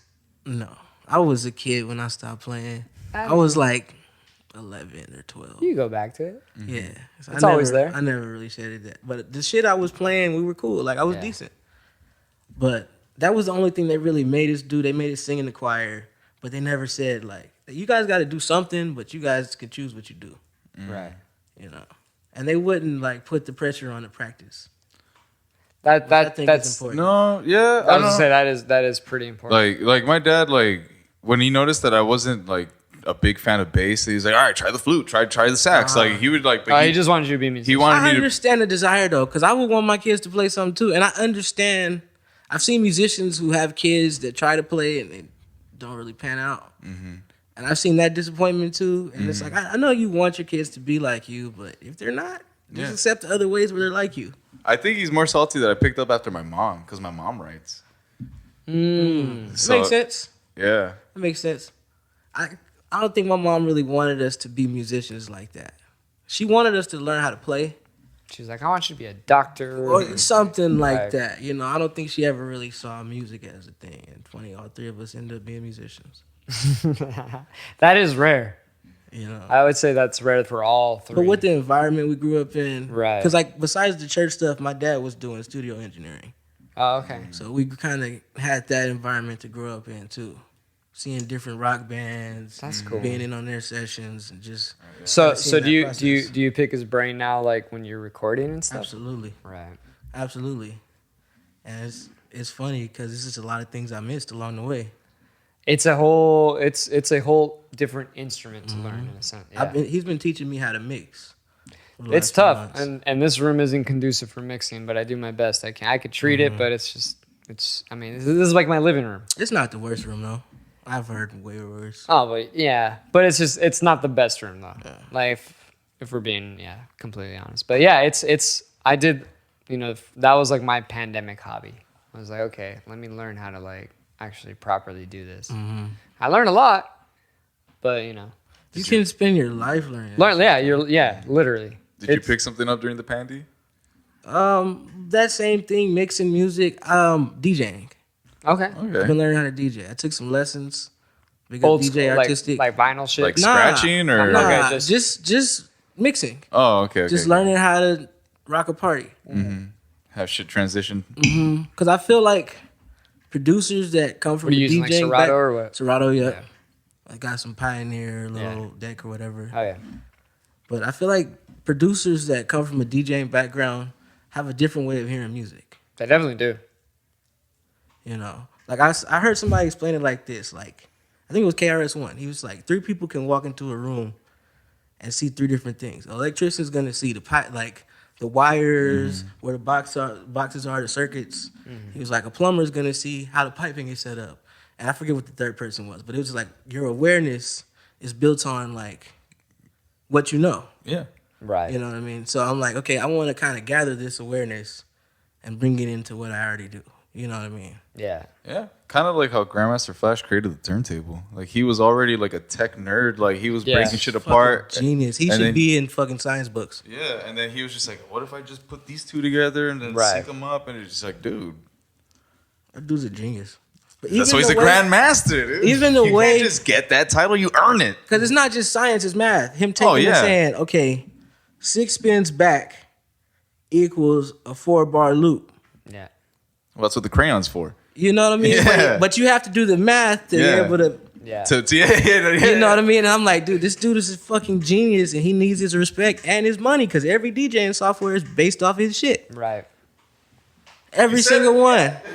Pay that man. Say it to the camera. Hey, wait, snag me one. Those are. What flavor you want? Give me that mango one. Shit, I'll take one too. Yeah! What flavor you want? You want guava, mango, lime? Oh, no, give me the guava. Give me the guava. That sounds delicious. I'll fuck with the mango. Alright. I'm going to take the pineapple then. Alright, mango for you. That sounds delicious. Guava for you. Oh, strawberry guava. Oh, Fuck yeah. Never had one of these. I tried the mango one earlier. It was amazing. Getting a little parched in front of this microphone. Yeah, bro. Yeah, I know. It's. I don't want to flash no logos around us. I can see you Nah, guys you're good. been very. No, we could flash whatever the fuck Okay. we want on. Yeah. We're not big, dude. But still, I didn't know how you guys. I don't want to disrespect. No. It's all good. It's all good. That's nice and refreshing. Is it now? So when For you broke sparkling out, water, it is. yeah. Right? So Well- so when you broke out and you were like, I'm gonna Wait, be he doesn't rebel- know. Oh. There is alcohol. I saw. Okay. I saw it said spikes. Okay. Yeah. So when you broke out and you were being rebellious and everything, what was the first thing that you did? So like, was there like stuff on your walls and you're like, I'm gonna take this cross down, or like what? It was never really nothing like that, but it was just like how'd you make it known? There's like I'm out, like, or was it just you just vocalizing? I think it just was over time. I think it was different Accumulates. levels of. So first it was like I was a Christian, but I was a Christian who would kind of ridicule other Christians sometimes for believing in shit that I thought was wacky. Okay. Okay. know What's what I like mean? the wackiest Christian shit? Oh, fuck. Because there's some wacky shit. There's a lot. I don't want to be disrespectful, but shit. No, this is the place to do it. This is the nest. This is the comfort zone. Wackiest thing. God damn, man. There's a thing they do sometimes, well, at least in the black church. There's wacky shit in different kinds of churches. Because I've been through playing music, I've been in all kinds of churches. You've witnessed like the speaking of tongues and all that shit. Oh, fuck yeah. Yeah. That wasn't the church I grew up in, but yeah. There That's were just a people little like wacky, that. though, right? Yeah. Yeah. I think it's some other shit going on, though. I think what that is like, Hallucination. or like something carried over from the voodoo that we Ooh. came here with. Can I say something about that? Well, Because it stems about that. Okay. In my experiences, because I got friends that are in Santeria, that's like all that kind of stuff, and the sacraments that they use usually like tobacco and stuff. in a previous podcast I talked about I saw this Native American lady when I was a kid because of my mom. They would smoke tobacco, or they smoke tobacco so much that I'm assuming they're getting high. Yeah. Oh, like fresh tobacco will fuck you up. Yeah. So I mean, that's my assumption. That's what also influences the speaking of the tongues and the dancing and all that kind of stuff. So I think maybe it's something they're doing to appease a certain spirit. Oh. Okay. So you believe in spirit stuff. Maybe spirit's not the best word for it, but yeah. Like, are you a man of science, or what's going on? Like, honestly, I'm just a man at this point. You know what I mean? I'm leaving a few lines blank, just trying to figure shit out. But yeah, I have a good friend that we actually didn't talk for since we got out of high school, but we grew up together. We known each other our whole lives. Right. Grandmothers were friends. Like we've been, and he practices voodoo. Currently, and he was telling me like he was going through something where he was drinking a lot, and he was talking to his aunt, and he was like, she was like, "You're not even getting drunk, are you?" I was like, "Nope." And he drank a bottle of fucking rum. Damn. Not even drunk. She was like, "Oh yeah, somebody trying to get in touch with you." I'm like, "Oh." That's interesting. I would just be like, you got crazy tolerance right now. And the way he kind of laid it out to me was like, there's certain things that they know. It's like the spirits are ancestors, they say. Yeah. Well, yeah. So certain materials, certain foods, certain drinks that they know and are familiar to them. And that kind of makes them want to come near. Even with music. They say if you don't play what the spirits like, the spirits are not going to come.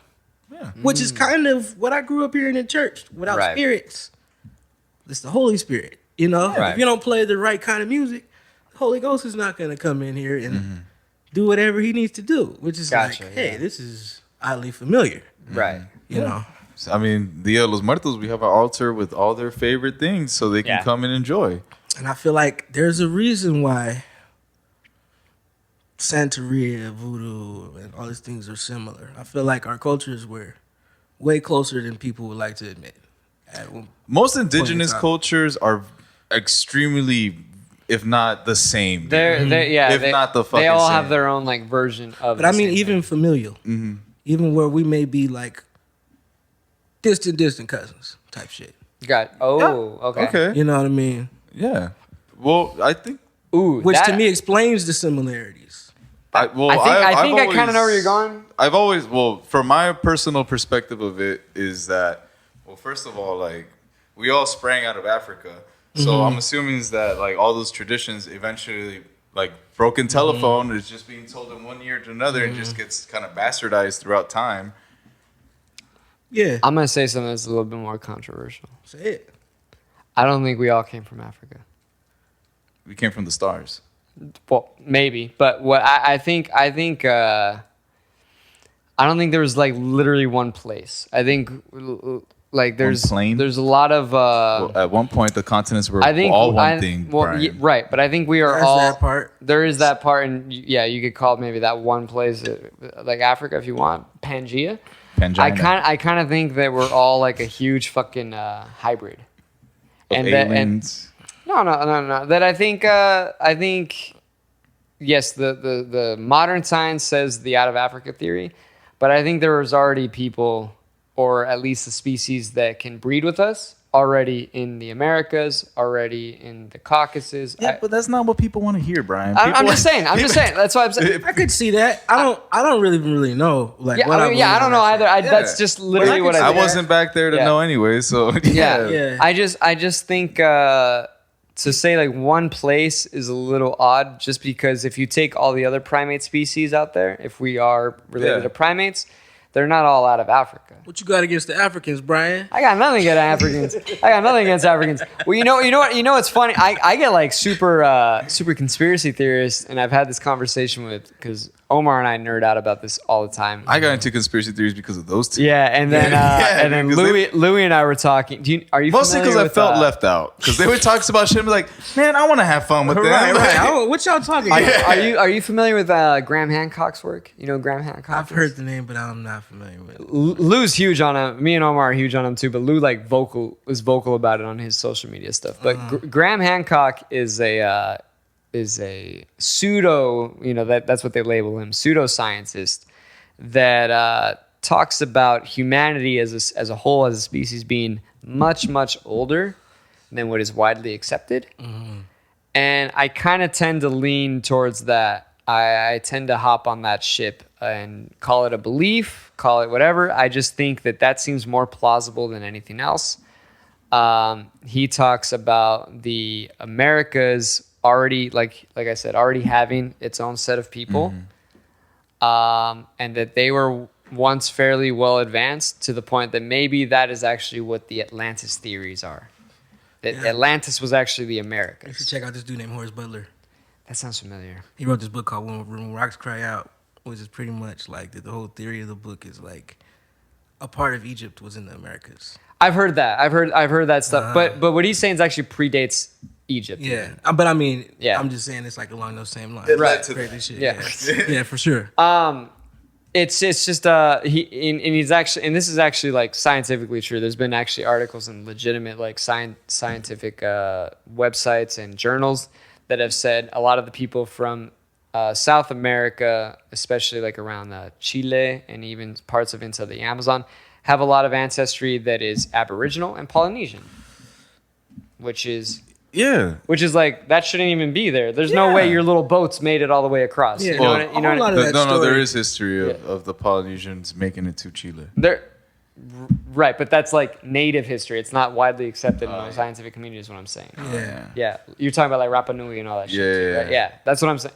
So I think humans' ability to travel across waters has been heavily understated. Well, first of all, before Europeans were able. Well, the Phoenicians were the first seafaring people, right? And they were the ones that fucking like. First of all, they made it work. All right, they were able to go to one place to another without drowning, dude. Right. But like, I think this stuff even predates the Phoenicians. Is what I'm getting. I mean, because this is the first like record, like but like, these dated, because these Polynesians doing that predates that, which is insane. But again, because there's no records of it, it's all oral tradition. It's like, and I believe that people have been around for fucking like not ever, but pretty much, yeah. Dude, I've gone so far to say that I've been wanting to write like almost like a sci-fi like screenplay because I think this would be like the fucking dopest movie ever. That I thought, because if you ever nerded out on ancient alien stuff or like dabble into some of the alien stuff, especially if you see aliens, the stuff that's in Egypt, in Mexico primarily too, where you see like these weird people or these weird crafts that look like crafts. I've even said that I feel like our species has gotten to where we were at before and even farther along, that maybe there was like a crazy natural calamity where there were some people that left. Calamity hits, wipes out majority of the population, and then they came back down. Because no one knows why the Mayans went missing. You know what I'm saying? Shit, I mean, like I get it. Yeah, like you know how there's like talks of building like a hotel in our orbit, shit like that, where there was a certain amount of people that were able to make it off the planet. Fucking crazy solar flare happens, crazy tsunami, crazy volcanic eruption, whatever, the super volcano, something, whatever happens that wipes out a lot of humanity.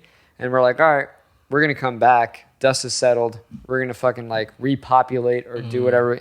And boom, that's what happens. I've heard people say we're not even from here. I've heard that shit too. They were originally from Mars or, like this is a spacesuit type shit. Yeah. That's fucking dope too, because I've actually said that too. I told I've had this talk with like Diego and Omar too, where I said I think that our organic bodies can't travel space. From what we understand about physics, we can't traverse space without a suit. Yeah, not even without a suit, because of how long it takes to get to other. I think the only way that we could actually do that is that we merge. We're able to potentially maybe upload our consciousness onto machine, and then we could reanimate in a sense into an organic body. You trust that shit? I don't trust it. I'm saying I think that's possible. That theoretically, I think that's the only way that would be possible. I think it's possible. That's the only way to actually have immortality. Yeah, I know. I think it's possible to create like an amalgamated version of yourself, or a version of yourself that's like a basic version of yourself. Like almost like a clone. Yeah, or like... What if he's like an asshole? What if I don't want to hang out with him? I'm already an asshole. What if I don't want to hang out with him? If you look at how like ad tracking works. It seems like shit is being pushed in that direction. Right. Explain. Like how they track everything about you. Like Google. the and shit you like Facebook. to look at, the shit you like to look for. I looked up Hawaiian shirts the other day. Just one search. Within 2 hours, all of my Facebook or all of my Instagram ads was just a Hawaiian shirt thing. Bro, there's been times where I've said something and then all I see is ads of that. Mm-hmm. It's like I just said it this one time. I've been there. Hey, I'm gonna go get some weed. Dispensary. Yeah. Yeah, that shit is. But to me, that seems like they're trying to craft that technology to be able to do that, which seems cool. But it just doesn't seem. It seems like there'd be a part of you that's left out. There I don't is know what you would call it. Yeah. But that's what I'm saying. Bringing Your it all soul, the way back, dude. bringing it all Your the way back soul's around. gone, yeah. Bringing it 100% all back around was that I believe in the possibility that this has happened before, and that is essentially how we came to be. Does that make sense? Yeah, that makes sense. Yeah. Because the only thing we have is speculation. Because there's Well, no yeah. solid. There's literally no way to actually pinpoint it down. Well, one of the interesting things about him, like I said, Graham Hancock, and the book is down there. It's called America Before.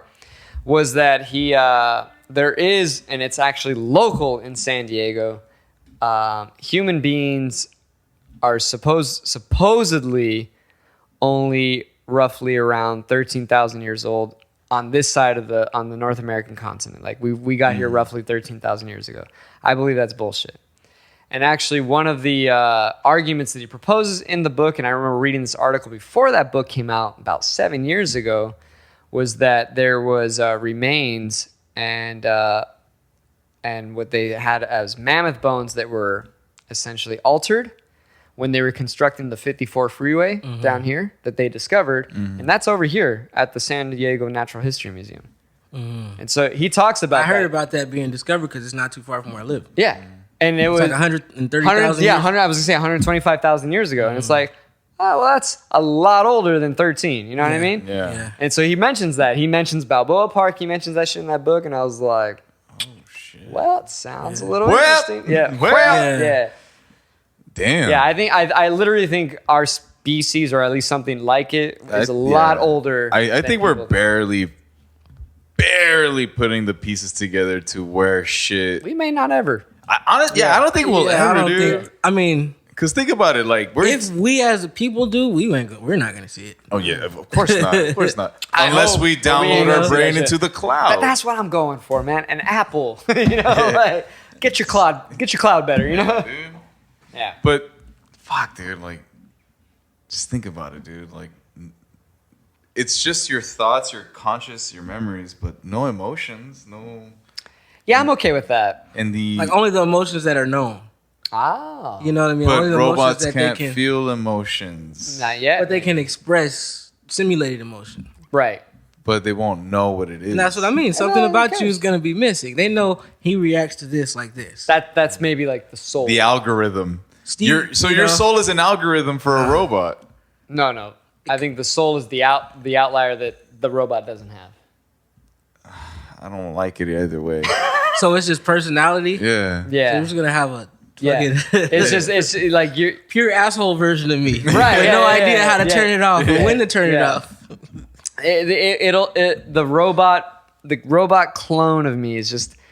It's just gonna be a little too rigid. So now, You know, it won't do you download your memory and then this clay is just dead and like it just lives on there, or? Well, dude, with how 3D printing is going on, with our knowledge of stem cells and even cloning itself, because we as a species, not me obviously, but we have successfully cloned sheep before. Yeah, but I've seen Black Mirror and they made that girl into a teddy bear and she's fucked. All right, like, I don't want that life. What I'm saying is that, like, you know, I feel like it's not too far off to where we could get to a point where it would be hard to distinguish, you know.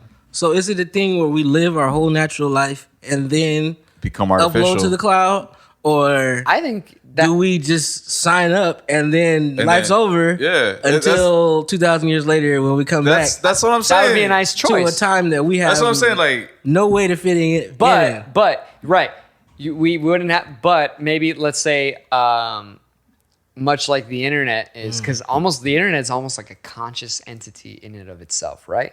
So let's say you're on your deathbed. They're like, all right, we're gonna upload your consciousness now to the cloud, and you right now can say, hey, I want to come back in 50, 100, 2,000 years, right?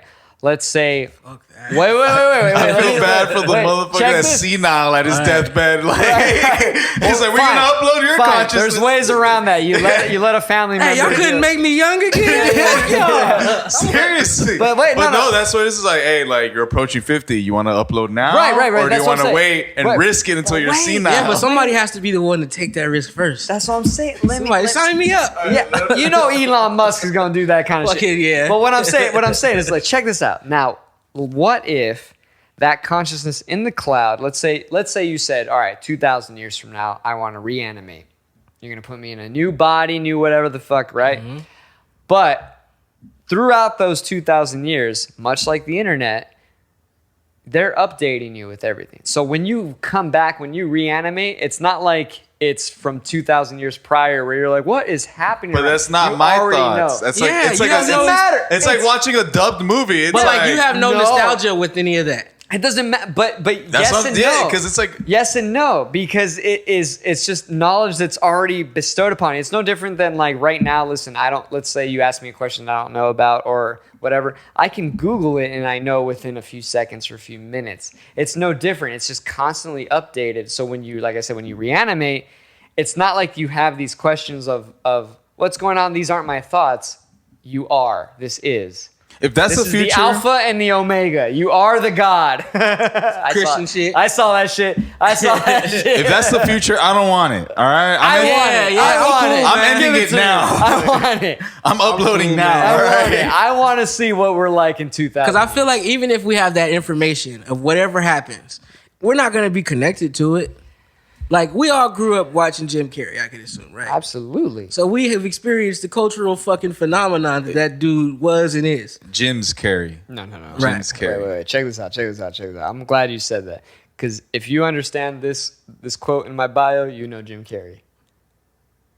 I remember it, but I don't remember the context. That's from Ace Ventura. I knew it was from Ace Ventura, but I couldn't remember the context. The fucking, where he's going in the tank. I watched the second Ace Ventura more than the first. You watched When Nature Calls first? A lot. Wow. Okay. No, I've seen them both, but I've seen Nature Calls way more times than I've seen the first one. So my bio says that's not Snowflake. I just liked it more.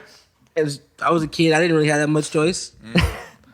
My bio says that's not Snowflake, and it has the emoji of a shark, and it's just an homage to the first one where they capture the Miami Dolphins Snowflake, right? And then he ends up trying to search for. He's at the rich guy's mansion, and he ends up in what happens to be a shark tank. Oh yeah. And then the shark, and he's like swirling around, and he's like, "That's not Snowflake. That's not Snowflake."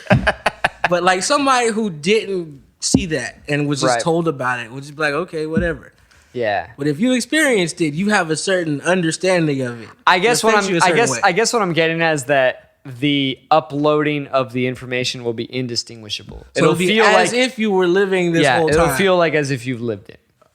That's like you just be in purgatory till. No, because you're not conscious until you reanimate. Are you conscious in purgatory? I never really knew much about it. I don't know. I thought it just goes black and then it's just that's my belief. Yeah, I've only heard it from an outside perspective. So, exactly. You know what I mean? We don't know. I guess if we're talking about, being in purgatory, at least from my understanding, you are conscious in purgatory. But from what I'm describing is that it goes black. You're not conscious even of the darkness. It would be no different than when you go to sleep and you wake up the next morning and you're like, oh, I'm alive. But except it's 2,000 years later and you have all the information. And you don't wake up.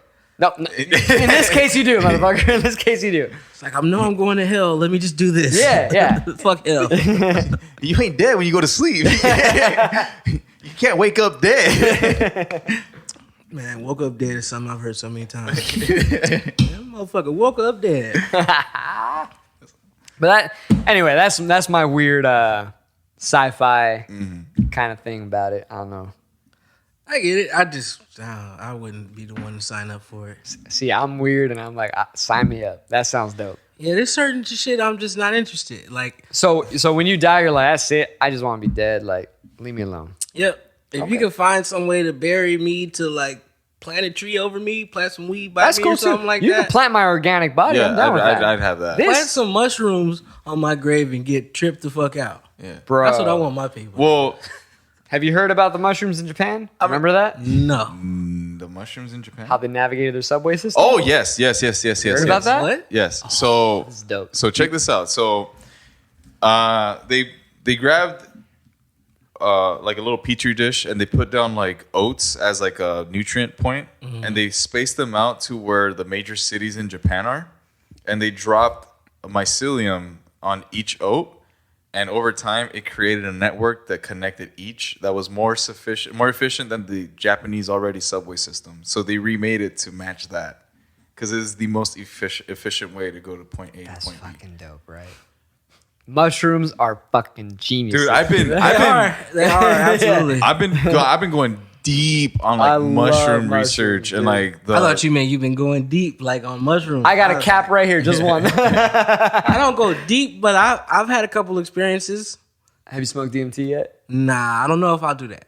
I may, but I Trust don't me. know. Listen. actually Listen. with all the biblical talk that you've had over the life, You might as well get Moses with you. Smoke some DMT, all right? because that's what he did. Yeah, No, listen. So, and I'm going to say this because he's even said it on the pod before, and I've said it as well. Omar and I have dabbled. Omar, I think, even has some currently, where it's very, very intense, but for a very, very short period of time. And I would go so far as to say that I don't think it's ever very, like scary. The DMT. The DMT trip. At least what we've been doing, no, not at all. Yeah, I don't think it's scary. It's just a little deeper than I'd like to dive at this point in my life. If you're not ready, you're not ready. Yeah. But And it was like that with me for mushrooms for a long time. okay. so is it because of your expectations that I just- beforehand No, I don't even have an expectation with it. It's just not really something that calls your attention? resonates. Oh. yet. Ah. You know what I mean? Okay. Certain things, it's like, And then certain other things, it's like, I don't know. You know? You know, when we did it a few times, especially one night where we hit it pretty hard. We went really hard. And it felt like a very, very intense body high, but then when we really, really did it, when we went down deep, I didn't have anything very profound. A lot of people, I think if the profound shit, whatever that occurs to you, I think that's when you do like ayahuasca or something, when you ingest it. At least when I smoked it, and it's over max 10 to 15 minutes. It's over quick. And when I did it, like I said, it wasn't anything profound. Omar almost had something more like, wow, like a spiritual thing. To me, it was just beauty. I think it all depends on how you're feeling in a sense, because like Maybe. so for example, like the first time I ever did shrooms, I can honestly say that maybe in mental health I wasn't in the best space, but I wanted to do it with my friend as an escape to get away from my trials and tribulations. Right. So I was like, I only heard stories. So I was like, I want to see shit. I want to like trip and everything. But I ended up having like the most like life-changing experience from it, where it was like I grew, like I can say I grew better from it. Like I relived shit that I like would brush aside for the longest time. Like it was therapy. It wasn't happy. It was crying, dude. It was nothing but crying. Yeah, but when you did it with me, it was the opposite. opposite. It was the opposite. But again, Yeah. I was We had a blast. Right. I was in a better mental like state. Yeah. Right. That's And I think it depends on the amount too. The amount that you take. that could be true too. You know what I mean? 'Cause Yeah. I feel like where I can usually keep it under like 3.5 grams. So under an eighth. Yeah. Yeah. And That's a good trip if you're gonna do an eighth. If you That's do a an good eighth, trip. it's a good trip. That's a But good if trip. you do a gram, You be high as fuck. Yeah, you're high, but you're not like, tripping, but you're high. Yeah, and I like that feeling. I like getting there too. You're gonna say something profound. That's I love this feeling. And that's essentially what we did. The second time he did it was it was me and another friend, and we divvied it up, and it was probably roughly about a gram each. Nice little like almost like a micro dose, if you will. And for about like 3 hours or so. It was amazing. Yeah. Man. Oh my god. It was amazing. It's so much fun. I've done it quite a few times. May I say this though? No. That's something I would say. The time that I did it with you guys. Yeah. I do remember. Actually, it's weird that I remember, but I do remember a time where like I was in my head and I got altered and I was like getting upset and like you and our friend or your friend was like, hey man, like we're cruising, chill out. So. And that was like, oh yeah, we are cruising. Like, right. So now that I think back about it, like when I first had done it with my friend, when it was like again vulnerable and crying, like I wonder if he would have been like, hey man, like let's play Spider-Man or something. Like I wonder if like I would have had a different experience. People and my boy who first introduced me to it was like, man, setting is the most important thing. Where you at and who you're with is the most important thing. I would agree with that. People can easily ruin it for you or put you in a place where, like the first time I tried it, I felt like I was getting read a little bit. Like people could tell what I was thinking. And it was just like, it didn't feel good. And I felt great for like 3 hours, like you guys were saying, 3-4 hours. And then I started watching this John Coltrane movie, Finding Train, I think it was. And in the beginning, I was just tuned in. Like the colors were so fucking vivid and I was just locked in. And then I just felt like I looked like a druggie. Yeah. And then that kind of just took me out of it. And then I just lost it. That's a giant step. Yeah. Fuck your nigga. Stop. Took a giant step there. No, the second time when you did it when he was here, that was and it probably around the time I don't remember telling you to like relax, like we're chilling. I have a Nintendo Switch right there.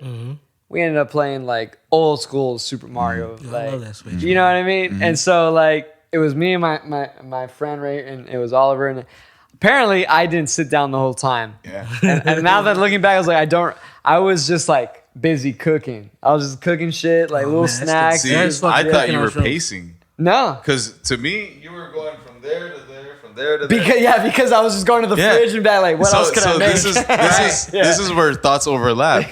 Brian's cooking, and my entire time on the couch, I'm like, when is this motherfucker going to sit down? And so I kept moving on the couch, like, is it because I'm too close to him? Or is it like, or maybe he wants this seat. So I'm like, I need to make room. I'm moving around the couch. It's like, maybe if I move over here, Brian's going to want to sit down. I'm like, that's funny. Nah, I was just like, for some reason, it's never happened before, but like almost munchies hit. And I was like, I want to eat. And then I was like, I'm going to make this. Oh, I'm going to make this now. I'm going to make this.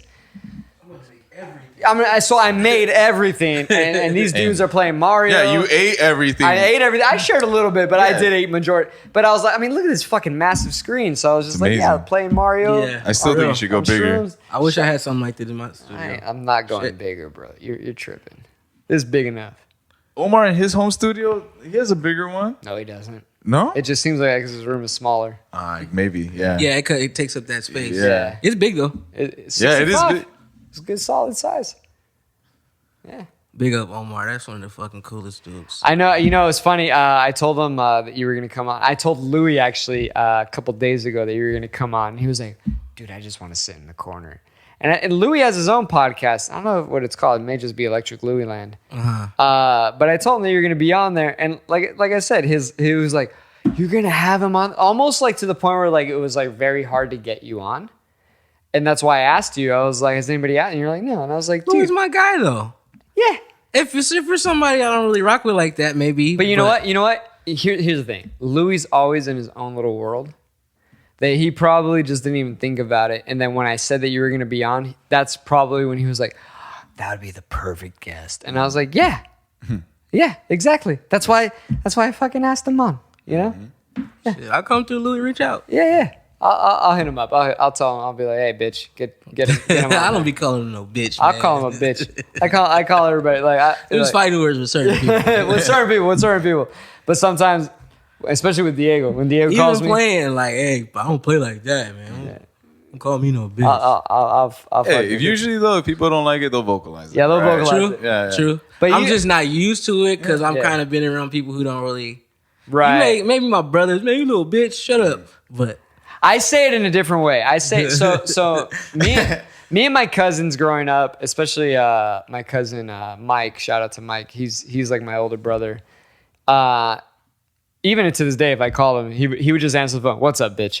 Like it's just like that. Yeah. So Yeah. it's so when if I call you and I say things like that, to me it's like it's because you're my brother. Yeah, It's but I all was gonna like- say yeah, like for there's sure. already a connection there where you know it's not hard, like Right. malicious. Yeah. Yeah, But and I that's get it. Yeah. I get it for sure. Yeah. I see it more. I see a lot of women who treat each other like that. Like, what's up, bitch? Yeah. Well, Exactly. see, I don't know, dude. Like I'm as a guy, I get it. I'm not gonna call you bitch. yeah. As a guy, it's so weird, dude. Like because Whatever. Everybody has to have their thing, man. Yeah. But Everybody you know needs their my thing. intent. If you know me, you know my intent. Yeah, it's exactly, Not, it's not like I'm calling you to like legit talk shit and it's on. You know, like Yeah. no. Like, if I I'm just- was, it wouldn't have been a phone call. Yeah, Yeah, exactly. For sure, Yeah. for sure. And I would have said more than bitch. yeah. Yeah, and exactly. And so I do it like I said, primarily probably to Diego. So like if he calls me, I will answer like, "What's up, bitch?" And then like he'll be like, "Man, fuck you." And I'm Yeah. like, "All right, what's up?" You know, like- Right. Like there would that- definitely be that. Yeah. Yeah, Definitely be that's Yeah. our dynamic. So that's what I mean by that. But yeah, Louis was like, "Dude, I want to be in the corner," and I was like, "Well, me, Then be in the corner. you know where I live, dude. Yeah. Fucking Right. cruise it." Should've Yeah, told him to come through. he's like I He's said, got He's all over the place. Lou is always in his own world. He's always. That's in what I his- like about him, though. I That's like what I it, like but it about is him. frustrating. It is frustrating. I I've like never it. ran into the frustrating side of it. Oh, okay. Well, You know what I mean? It's like against the grain. he's into what he's into, Mm-hmm. and he's not into what he's not into. right. Well, isn't that most people? But surprise. But a lot of people are really malleable. Oh Where yeah. they'll kind of fake it around a certain crowd, like almost like code switching to Bringing fit it back in around. more. That's a callback. I guess I am ready to try out this comedy There thing. you go. Nah, but yeah, it's certain people. Fuck, I lost what I was saying. Fuck you, Certain guys. people are malleable. Yeah, and- they'll bend Yeah. what they like. Like I've seen girls change their football team depending on who they're dating. Oh yeah, yeah. Oh, Oh, you were just a Charger fan, now you're a Broncos fan. Yeah, Right. because Oh, okay. yeah. Because he's a Broncos fan. yeah, Okay. yeah. Or I've seen dudes act like they were interested in shit to be with a girl or whatever. Yeah. But But that's that's because there's an ulterior. yeah, motive. I've that's done being, shit. that's Yeah, being yeah. supported. Right. I've No, watched- that's an ulterior motive. I've watched trashy reality shows Okay. with chicks, you know, shit like Hey, that. Like, hey, we've said this on the pod where it's like I watch my girl watch those shows. Like, yeah, I'm there with her. I'm supportive. I'm not I'm really. just there to talk shit. Yeah, exactly. I'm Right. just, you know, you want to watch with me? Okay, cool. Let's watch it. Just know I'm gonna be saying shit. Yeah, But sometimes they like that. They do. Yeah. yeah. Sometimes It's they the company too. Sometimes like, they do. It's the company, but it's like hearing what do men think about this shit, or what does he think about see, this but shit? I feel like that shouldn't be a proper representation because sometimes I'll just say the most absurd shit just to get a reaction. True, Yeah, and just, I'm guilty of the same. yeah, That's my everyday life. like maybe almost- we I've kinda are picked built up to on be that about you a comedians. little Yeah. So that's actually how I treat like these poetry gigs and why I kind of do smut is because most like everybody that goes to these poetry gigs they're nice people, all right? Like Yeah. they're over there, they're being vulnerable and whatever, they want their feelings be heard. I'm over there just trying to make people like uncomfortable. What kind of reactions do you normally get? I've got people walk out before. Ah, yeah, man. That's the worst of it. Yeah. See, that's not that bad. Yeah, yeah. I tried telling him. I was like, bro, I've had people Well, walk you out guys me have all the been- time, like when we're playing I music. fucking play bass every time I solo. People walk out. Nah, not for real, but But you Yeah. guys have been in this craft for a long time. Like I'm dipping my toes. Like Right. I've seen poets go down in flames. yeah. Yeah. Like I used to play this Neo Soul Tuesdays. Yeah. I did it for a while after. Yeah. I did Onyx it for a or minute. whatever? I did Yeah. an AD and then Onyx. Plenty of poets go down in flames. That's why the dirty poetry too also didn't like deter me because we've had dirty poets. Oh yeah. Yeah. Oh yeah. Yeah. This one girl wrote a poem about the drummer one time, and was like, "You gonna beat it like a drum or something like that." See, And I was like, "Bro, you gonna do it?" No. calling you out though. Come on, bro, you gotta hit that. I'll be a drummer for tonight. Fuck just- yeah. I'll be Hey, a this is drummer for tonight. percussion. Yeah. Nah, Piano's percussion. That's what I'm saying. Oh, this shit's percussion. Yeah. Pianos are chordophones. But it is a chordophone. That's very good, Oliver. But yeah, so like I go to these spots and then it's like I get the reaction. It's like, and that makes me feel good. It's the fact that like I brought something completely different from what people are used to hearing. So is it like you're seeking to shock, or if you shock, you're cool with it? I feel like you're seeking a little bit. It's both. It's both. It's like if I shock, I feel accomplished. So yeah. So in a way, I used to be like that with the way I talked about Christianity. Yeah, like I I would always say shit to get a reaction. If I could cut you, I know I won. But it's like that was me at 18. So it's not worth the hassle for me in that situation all the time. But it was always because to prove something to prove some like, bias. Hey, you're standing on some bullshit. What you're saying? So check this out, man. I used to troll the Mormons. I did this. Door Mormons. I used to fuck with them. I did this. I did this piece where at the end, I make a Me Too joke because some girl did something to me without my consent. Oh, that's a good story. So, but because it happened to me and I called it out, I guess at the crowd, I didn't read the crowd.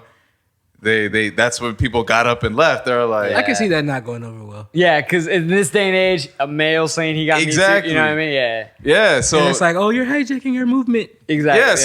So that's what I'm saying. It's like I kind of did that on purpose because I knew like it was gonna ruffle some feathers. Yeah. But at the end of the day, it's all true shit. It's all facts. Like I remember that.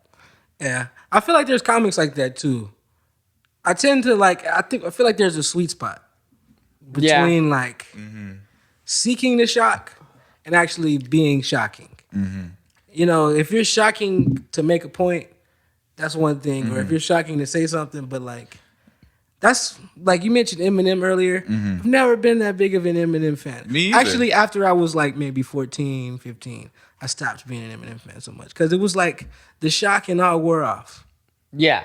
Lyrically, yeah, you can't underrate Eminem. Yeah. Right. But I don't want to hear all that kill your mom shit. Exactly. So I've never really. It also becomes a little weird to a certain point. Yeah. I've never been a fan of his content. I've been a fan of his work ethic. I get that. And definitely you have to have him in the conversation. Mm-hmm. But that doesn't mean everybody has to like everybody. Exactly. Well, when he actually talks about the drugs and depression, I find that to be a little bit more transcendent than the kill your mom shit. But that wasn't my reality growing up. But to me, it didn't have the wordplay or the excitement that the shock and awe shit had. Okay. He came out guns blazing. He did. Mm-hmm. Like when he came on the scene, you're like, who the fuck is this dude? Yeah. Right. Yeah. I remember the first time I heard his fucking song. Which one? My Name Is, the first one that came out. I remember the first time I heard it. And then when I saw him, I was like, oh shit, that's what he looks like? Oh shit. Mm-hmm. Yeah. Yeah. But it was like, oh, something different is happening. Mm-hmm. Like, this is, you know. But I give him his credit for sure. But I've just, to me, it's, I don't know. People have a way of handling it, especially in this day and age. I don't want to say people are sensitive. Well, he's like almost considered like a boomer now. You know what I mean? Eminem? Yeah. Like the young generation's like, who the fuck is this guy? Like, fuck this dude. And the shock has moved in so many different directions. Yeah, right. Because everyone's Tekashi and whatever. Yeah. And fucking, what's my man's name who did the video where he was getting fucked by Satan? Lil Nas X. There we go. Which is like, I guess I grew up in an age where it's like, bro, you ain't Nas.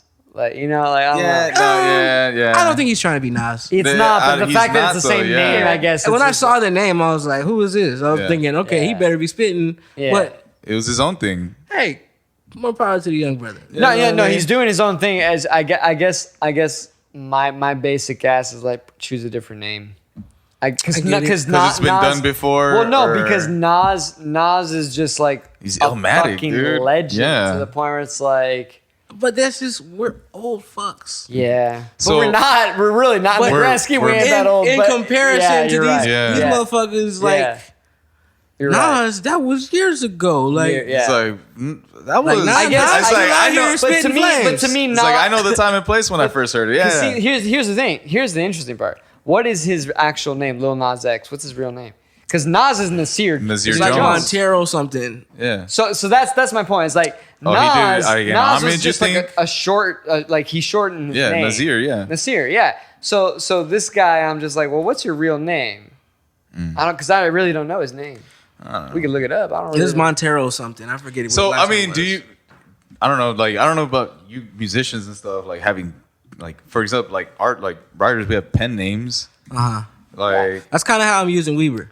yeah, Right. Yeah. So like Montero, you're right. Montero Lamar Hill. so I don't know how the name came to be. so like my See, pen, it had to be because like an homage to Nas. It has to be. Maybe it could have been a random. You know how they have random name generators? Like a lot of people have like gotten Post their name. Malone did that shit. Post Some Malone other did people that have gotten their shit. names You're from right. those shits too. I Very just can't good, think of them very right good. now. like I got my pen name's like a play on my name, I guess. But My stupid artist name is actually Mimicker. mimicry. You spell it different? I spell it M-I, like I spell like mimic and then in parentheses the E-R. Okay. Yeah. And that was just because that came about relatively recently because I was having a conversation with a friend where I said, you know, it's not that my music is a mimic of others. It's that throughout my life, I've always mimicked everything. And it could be when I do impressions of people, I try to mimic their voice. And it could be just your voice. It could be if you are from Australia, England, whatever. I always mimic your voice. I always try when I tell the But story. you know it's you. Yeah, but when I try, Who can when you do well? I don't know. When I try to tell a story, though, I do. tell it in their voice. Try to do it in Yeah. their voice. So I was like, oh, that should be my name, mimicker. I've done that and accidentally came up on a couple of good impressions, but I can't just do them offhand. Yeah. Yeah. One time I was talking to Tonga and Ricky, and I was talking about Miles Davis. And Right. when I was talking about what Miles said, I was like, yeah, you know, man. That's pretty good. Yeah, that's good. Yeah, because That's you good. got a character. Yeah. And And they're like, that's not bad. To It me- was better. It was better when I did it that yeah, time. But no, to me that's a good way to tell a story. Yeah. So when if I'm telling a story about Ricky, more often than not, I'm actually not even doing his When voice. you were telling the story, did you hold your hands like you're holding a trumpet too? Like, your fingers all like kind of bent a little bit. Yeah, and more often than not, if I'm Like, telling my a middle story, name is Miles too. After him. oh, there you go. Yeah, all right. yeah. More often, if I'm telling a story and I'm like telling it from Ricky's perspective, I'm actually doing it in his mannerisms and not his voice, because Ricky has a mannerisms where like wide-eyed. And he's like, Oh my God, them eyes, bro. Yeah, What's yeah. up, Ricky? and especially if you're playing with him, he's like, That's not the chord. yeah. I heard it. He's like- That's yeah, not the he's right like- chord. He's like, hey, I heard you were playing. What is that? You know, like he's like wide Not what eyed. he sounds like. What's that? It's not what he sounds like. It's not what he sounds like, but But it is a good caricature of No, how I know he what sounds. you mean, though. I know the no, look, no, yeah. no. When he's talking to you and he's like, hey, Carlos. That is how he sounds. That is exactly how. Hey, what time is sound check? Yeah, that is. I gotta go take a shit. Yeah, yeah. That's his infamous one. What Yeah. time is showtime? I gotta go take a Yeah. shit. That's exact. Yeah, exactly. That's what he's always asking about Showtime. You're like, what the fuck, dude? What's going on with you? That's Rick. That's Rick. Oh, man. But if I hear an accent, I usually do the accent. Yeah. I usually do the accent. I try to learn accents. I think accents are really important. Yeah. And I talk shit. Are they? Like, I mean, like, you, like, learning other accents or just in I general? think the accent is what makes the The identity. language and the dialect that you're trying to speak. For example, if you came up to me and you were saying, and you even just one word, and you said "Ola," I'd be pissed. Yeah, I guess. I would be pissed. Right. Yeah. Like Why would you "Ola," be pissed? "Come," stop. Like no, Yeah. absolutely not. Yeah. Why would you be pissed? Because you're not speaking the language. But, Because to me, you're not speaking the language. If you're not even trying to do the accent, you're not speaking the language. Does that make sense? all right. Somewhat, but there are natural, like, accent almost inhibitors. Like, where, because of this language, this is the language I speak, I'm going to say this word fucked up in that language. Until you keep practicing Yeah. and Okay, getting it so over time. that I understand. If like you're a complete novice, I will completely. But some understand. people spend their whole lives not getting over that. yeah. Like, That's weird to me. I feel like it happens in several languages. That's weird. I to don't me. think it should be quite socially acceptable, but I don't think it should quite be frowned on either. I feel like, so I kind of like got a different vibe from your where mother's never made fun of my accent. No, she talks a lot of shit. No. What I'm saying is that like, What I'm saying is that, like, you said, like, accents are important, but I thought it was, like, to identify, like, where a person's from per region. Yeah. Not that, like, oh, they need to work on making it sound like me. No, So- not that they need to make it sound like me, but they do need to make it sound right. Because even though, like, I can tell usually if you're like Puerto Rican, Dominican, Cuban, or Mexican, I can at least understand you're not. None of those are saying "Hola," "Como está." No, Like they're not saying. So, that. like, for example, Hola, ¿cómo está? like That's like, different. No, like I was steering towards more like us learning a language, going abroad and practicing. Right. It is a conversation starter when they hear the broken version of their language. They're like, oh, like you must be from here. Yeah. So I feel like it opens more doors than it should be shutting them down. And that just seems to be a typically American thing, like to fuck up a language on purpose type shit. But yeah, that to me, what you're saying actually caters to what I'm saying. Is to fuck up a language. Like, imagine if we're like when we went to fucking Paris, and I said "Parlez-vous anglais?" Like, are you fucking kidding me? Yeah. It's like almost like you're not trying. Okay, but That's what I'm I saying. went to France knowing zero French. So, But did you say it like that? I didn't say shit. In so, French. so hear me out real quick because from my experiences with French people and French and francophones, not just from France, is that I'm out. they're kind of, they have the sentiment kind of like Brian, where it's like, if it's like I'd rather have you hear my fucked up English than hear your shitty French. Yeah, it's very like they take pride in their language. Yeah. Tight. So Yeah, and that's why I didn't even try. Like, I was just like, well, I went over there with this choir on a tour, and like the last city we were in all these like small ass towns and shit. And so the last city we were in, I forget exactly what town it was, but the lady sent us to go find the venue. So we had to go find where we were gonna play. They told us certain directions, but they left something out. So we had to like ask people in the town, like, "Yo, how Where's do you this? get to this place?" Yeah. And they didn't really speak English like How long that. ago was this? Like 11 years ago. Oh, that's a while ago. Okay. Yeah. fuck, dude. Like, I don't know. Listen, that's a completely different. I mean, it's not completely different. It's if you don't know, you don't know. Personally, it's like I would at least try to know some basic stuff, and like a main one being like, is there anyone around that speaks my native tongue? But I would try to say it in their language as best I can. If I'm literally going out saying "parlez-vous anglais," you're not even trying. To me, you're not even. You might as trying. well say, "Do you speak English?" And Yeah. if they don't, they'll say no. Yeah. They do. So I don't know, like me, because I don't like pissing people off, because I like why have conflict? Like when I, for example, when I was in Japan, like I know basic fucking like hi, how are you, whatever, you know. Say you're welcome. No. Say you're welcome, bitch. Come on, say the you're welcome into the store. Come on, it's really good. No. God, Let me do this. It's really good. God, dude, like to walk like into the store. Yeah, into like, the store. Or like irashaimase.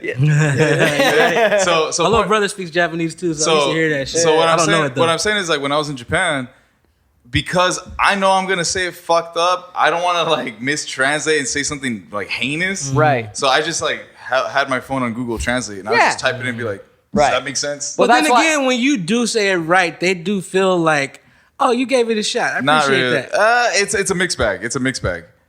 So I've seen that in certain places. Yeah, I've seen it in certain places. too. Honestly, it depends on the fucking I know I've person. never been to Japan, so I don't know how that I've never culture been. is. with I that. want to go so bad. So in Japan, I love that place. In That was Japan, from my personal experiences, and because I know people that are from there, so I know people, Japanese people that are from there, and foreigners that live in Japan. And the experience I had with both people is that if you don't even look Japanese and you speak perfect Japanese, they will still talk to you in English. That's cool with me. Even if it's like, yo, I put in the work, like I sound better than you. It's like, but because I look different, they will still be like, Maybe that's a part of them trying to be polite though. Still. Yeah. Like, let me talk to him in his comfortable language. Right. Or, you know what I mean? I can see that. I know politeness is like a big thing in Japanese culture. it is, but it's also very nationalistic. And For sure. I would For say sure. Until one party acknowledges, if they're speaking to you in English and you're speaking in Japanese, what's the problem? Until one says like, "Hey, why don't you switch this language to this language?" Like that's not a big deal. But there's like big dialogue about this topic right now. Because I'm more comfortable in English, obviously. Oh yeah. When I talk to Oscar, primarily he's speaking to me in Spanish, and I respond. So now circling this back to you. So say you're a student abroad. Say you're in Germany. Germany, okay. And you don't have this gift of mimicking, and you sound heinous to them, and they're treating you like, don't even fucking try, dude. Like, you're not even trying. No, I'm super stubborn. I'd be like, okay, like I would spend a lot of time trying to the same phrase. Yeah, because to me that's actually really, really fun. Donkey. Yeah, donkey. Like to me that shit is really, really fun. To try to actually mimic what it sounds like. Yeah, but to that guy, it's a waste of his time. He's pissed. That's fine. I would do it on my own. Well, two sides to every coin is what I'm trying to get at. Yeah. The weird thing about Germany to me was how close words were to English words. It's an Anglo-Saxon. Yeah, there's a lot. I mean, there's a lot of French words. I just saw a video of this guy who was like, I'm gonna teach my wife how to say English words, and one of the words he chose was debris. I'm like, that's not an English word. Right, a lot of English words are not English at all. I was like, you're stupid. That's not an English word. Yeah. So English borrowed a lot of words. So, but there is a way, like say for example, Jamaica. Like, a lot of people go out there, yeah, man, blah blah blah blah blah. Yeah. I understand patois. Yeah, but I won't be speaking it to them. No, because it's just like respect. Right. I know how to communicate. Unless, what if they like took you in as their own and was like, because I had this experience in Hawaii. Bitch, no one was speaking pidgin to you. Everybody was speaking pidgin. But you didn't have to speak pidgin. No. So like in the certain groups that I was associated with, like it was almost like, first of all, they were grooming me. They were like, no, say it like this. Say it like this. So they were already kind of like... Yeah, they'll teach you how to say it, but if you don't know somebody. No, like say you're in town and you're talking to people that are not in your family. Yeah, I ain't No. So this is where I'm getting at. There was times where I would be put on the spot because like Hawaii is very territorial. It's like if you're local, you're local. If you're not, then like don't fake the funk, you know? So like I was put in spots where they're like, brother, like, you like basically saying like you're fucking local, like, you know, like if I knew that if I didn't like play the part, it would probably end up kind of going sour for me. Oh, okay. You know what I mean? You have to. So like it was, and I've said this before on the pod. It was like, if they didn't ask me if I wasn't from there, then I wouldn't say shit. You know, I wouldn't say yes or no. Facts. It kind of like circling back, code switching, like and it's funny. I was out there a couple months ago, and I was doing a recording session with a friend of mine. And he was like, brother, you know, you look like a local. You're like, I don't, bro. And I'm like, you could see I'm an American. Yeah. People weren't really looking at me like who's this? Or he doesn't look like he doesn't belong. But so I was like, you're in Oahu, I get what you're talking about, huh? You're on Oahu? No, I was in Jamaica. And, Jamaica. And okay. it was like, what that brother thing. Yeah. I played for a Hawaiian reggae artist for a little bit, and they was heavy on the pigeon as soon as I got around them, and I was like, you're like, what the fuck is this shit? Oh, that's what they're saying. Yeah. Oh, okay. So I was living in Hawaii for like close to 6 years. Oh shit! So you was so like at one point like I adopted the culture and that's all I knew. It was upsetting. Every time I came home because like first of all the whole concept of identity has been so fucking skewed for me because first of all like I'm mixed. Like I don't fit in where I'm from and like over here I'm like no one fucking knows what box to put me in.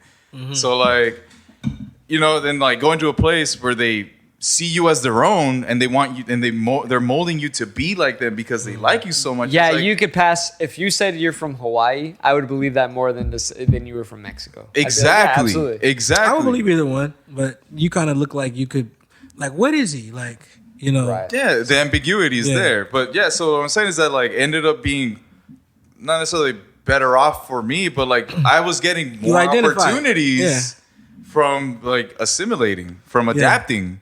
And when you're assimilating through family or, to me, I feel like culture should be exchanged. You know, when it's a one-sided thing, it's a problem. If you're just taking from it, you're not bringing anything back to it. Because there are culture vultures. There's a difference. Yeah, there's a difference. And I've even seen that being in bands where... It's a great song by Israel Vibrations. You know, I've seen it where people are like, okay, I want to play with this person because that will validate me in this culture. Right. You know what I mean? And it's like, once I realized it, it was like, oh, I got a back up from that situation. But it should be something that's exchanged. You should be telling me something about your culture while I'm telling you about mine. Right. And see where they meet, see where they don't, and see, then grow from it. Like, Yeah. it's not like especially like being involved with multiple cultures because of my upbringing. Like, you get to just kind of like put pieces together, and it's just like, I know I'm not gonna fit in completely over here, so I might as well just take what's best for me. Like, So you say you made it Chinese and Mexican? yeah, That's dope. but over I know here, I know that's definitely a unusual childhood or upbringing, like as far as just we're in my town, yeah. but But in Mexicali, not in really. Mexicali, no. So because Chinese Mexican is like a really, really common mix. Just 'Cause when Americans they- don't know it. Right. Well, right, yeah, right, when they after the railroad thing up in San Fran, they came down here. right. So they Yeah, went they, to they flooded the whole West. Yeah. Dude, Chinese are everywhere, dude. Chinese in Cuba, dog. Like, They're They've here been now. in Jamaica since the 1800s. Yeah. Oh yeah. That shit tripped me dude, the Sean fuck Paul out. is part Jamaican or part Chinese. Yeah. Part Chinese. I think he's part Jamaican too. Now that I think about no, it. he's Jamaican. He's part. Sean Paul. His last name is Henriquez, so I think he's part. Puerto Rican. Yeah. probably, Yeah, some shit, something. yeah. Well, okay, now taking it back. So they say that Latinos with last name EZ Well, that's Middle Eastern. are Hebrew. Yeah. Are That's Israel Middle are part of the tribe of Judah. I'm saying Yeah. Middle Eastern. Hit him with that Israelite shit, man. Yeah. My brother studied. I used to study a little bit, but it didn't really click with me that. Was heavy. it because of your own interest or someone you were dating? My own? Oh, okay. Because I've twisted my beliefs off because of someone I was dating. No, Completely. I've never really. Dude, I own up to it. I don't give a fuck, dude. I've never great. really done that. Come to think, not with my beliefs, but I've done it with other little areas. Oh yeah, I like this when I don't really like it, or Oh, yeah. anything for the, you know what? Man, I was playing. I feel But- like I'm so simple compared to you two. Yeah. I just- Well, a phrase in Spanish that my mom always said is "Dos tetas jalan más que una carreta," which I is understood the first two words. it's like a pair of titties will pull you further than any cart will. All right, it's just like I'm telling you, his mom's hilarious. bro. And phenomenal cook. yeah. Shout out to Phen- mom. Phenomenal cook. Yeah. That's dope. Yeah. Man, I would hate to grow up with a mom that can't cook. I don't know what that's like. That's my mom. Yeah. Ironically, though, I don't know if you remember this. I actually originally met you. Do you remember how we met? Yep. How? At the crib you guys had in Chula Vista, where you was like you, Omar. Okay, that's I don't fun. remember who else stayed there, but it was a bunch of. That's dudes there. I funny came that you with say Tim. that. That's funny that you say it because that was actually my birthday. Okay. Oh, the time Okay. Tim broke the fucking drum Yeah, pedal. yeah. I actually met you and Tim on my birthday. Oh, you didn't already know Tim? I didn't already know Tim. No. What happened was this was my 25th birthday. Diego had a crappy set that he bought in a garage. Right. And actually I didn't live at that house. I Oh. lived next door. Okay. And excuse me. I knew them before. I knew Omar and everybody before for years now. But I lived next door and they happened to move next door to my parents' house like earlier that year. And my birthday happened to be, I think, like on a Sunday or whatever. Yep, it was a Sunday. Yeah, it was a Sunday, and Omar was like, "I'm gonna throw you a fucking birthday party, or Yeah, whatever." you did Omar's mannerisms like a motherfucker. Yeah, eyes, the fucking finger. There it is, Bro. See, I don't mimic just the voice; it's the mannerisms. It's the man. So anyway, yeah, she's cracking. Yeah, she's cracking. Yeah. And so anyway. Oh my God. Yeah, right. So it was you and Tim that were actually the first ones, and I remember my mom brings over this big old thing of rice. She brings over rice, and Tim, I just remember Tim munching on it, and Tim was like, "This is some fucking like good ass rice," kind of like shit like that. That's the only thing my mom knows how to make. It's straight up like just rice and arroz con leche. Nice. So That's- rice on rice. Yeah, rice on rice, like savory rice and sweet rice. Yeah, like that's what my mom rice makes. Rice pudding. But that's how I met you and Tim. That was the first time I actually met you guys. Were you really playing keys at that point? Barely. Yeah, because dude, you tripped me out when I met you. Why? Because we were like jamming Yeah. and like we were all trading fours, but like when it got to you, you were just doing whatever. And so I was like, okay, maybe that's just their homeboy and he's just sitting there. Yeah. And then not too long later, I seen you on a gig, and I was like, no, this dude does play for real. He was just Was he trolling us or what? Like, what the fuck? Probably. It could Because have it just seemed like you were just having a good time. Like, you were just happy to be right. there. Yeah. I mean, it could have been. So yeah, I mean, when I first met Omar, I didn't play music. Mm-hmm. When I first met Omar, I was just selling weed. Tight. I was just selling weed, and I had And you played music as a hobby. not even. I mean, like maybe, but not really. You knew how to touch keys. Once again, maybe I didn't start playing music till after high school, really. Mm-hmm. And like Maybe it's just what you were doing that day. Because I remember talking to Tim about it. Like, does he play? Because it's parts where I feel like he was doing the right shit. But then, like, when he was soloing, like, it just seemed like you was just doing whatever, laughing about it. right. So Yeah, I just didn't really know. That's funny. You just blew my fucking mind. That's funny because I probably don't even, I literally don't even remember. I remember a few different things. One of the main things that stands out, not to tangent off too much, was that there was a random guy that showed up who was basically like a gypsy. Romani. Essentially. And you guys might have already left. And when he showed up, he was just like, I just heard music and I fucking came. And I I think we were gone by yeah, the time. and that was like the main I thing. would have been packing up. That's the main thing that I remember from that. I'm like, well, Yeah. 45-degree angle. This dude was weird. We're talking like the next day he was still there because he had passed out, and then what the fuck? he was man? outside in the backyard on the pavement on the concrete like patio, and he's like sprawled out. And I was Dick like, out, like- "What's going on, man?" He's like, "The sunshine will heal me." And I was like, "What the That's not fuck?" what I asked you. Yeah. And like this dude showed like it was a fun party. No one else there knew him. No one knew him. The only person that knew him had already left, and it was Dusty. I don't know if you remember Dusty Dusty. Bro. Dusty Bro. Yeah. Mm-hmm. It was he knew him, but Dusty had left like Yeah, Dusty left early. He was like, I'm surfing in the morning or something like that. Yeah, I'm out of here. Yeah. And it was Dusty that invited this dude, and this dude just showed up, and we're like, nobody knew who the fuck he was. Nobody knew who he was. Okay. First of all, have you ever been in that situation Where somebody's at your crib. And Yeah. No. Where like someone invited you somewhere, they fucked off somewhere because they're probably getting late, and you just show up to the party, and you're just like, all right, I'm gonna make the best of it. Like, No, I'm gonna get real weird with it. If I had, I that's not really my personality. Yeah, I turn around. I'm like, immediately. I'm getting the fuck out Yeah. of If See- I don't know anybody, I'm out. I mean, I usually will steal the alcohol or something. I'd leave, but here. That's right. I mean, I mean, I don't know. Hey, Fuck it, yeah. more power to you. You get free alcohol. I don't think whatever. I've experienced that one. Well, Diego I've and had I, somebody when we were in high pass out school, at my did, house yeah. though, Oh shit! How was that like? and he was the only one drinking. I ain't gonna allow that. shit. I would never allow that. I'd be like, get the fuck. I don't know who you are. Get the fuck out of here. It was one of my boys, fellow musician, and he came over one morning. Like he came over like 11:30 in the morning, and he had this big ass bottle, fucking gallon bottle, and he starts hitting it. Straight from the bottle? I think so, Probably, or maybe right. pours a cup or something. I don't remember. Poured a cup, drank from the bottle. But he hit like half the bottle, and then he knocked out on the couch, and then like I'm trying to wake him up, and he's just dead, like not getting up. Finally wake him up, and he's still fucked up, and I'm like, man, you all right? He's like, yeah, I'm gonna catch the trolley. I got on the trolley and made his way home, but shit, like, Hopefully. nah, he made his way home. I saw him again. Yeah. Yeah, I've seen him.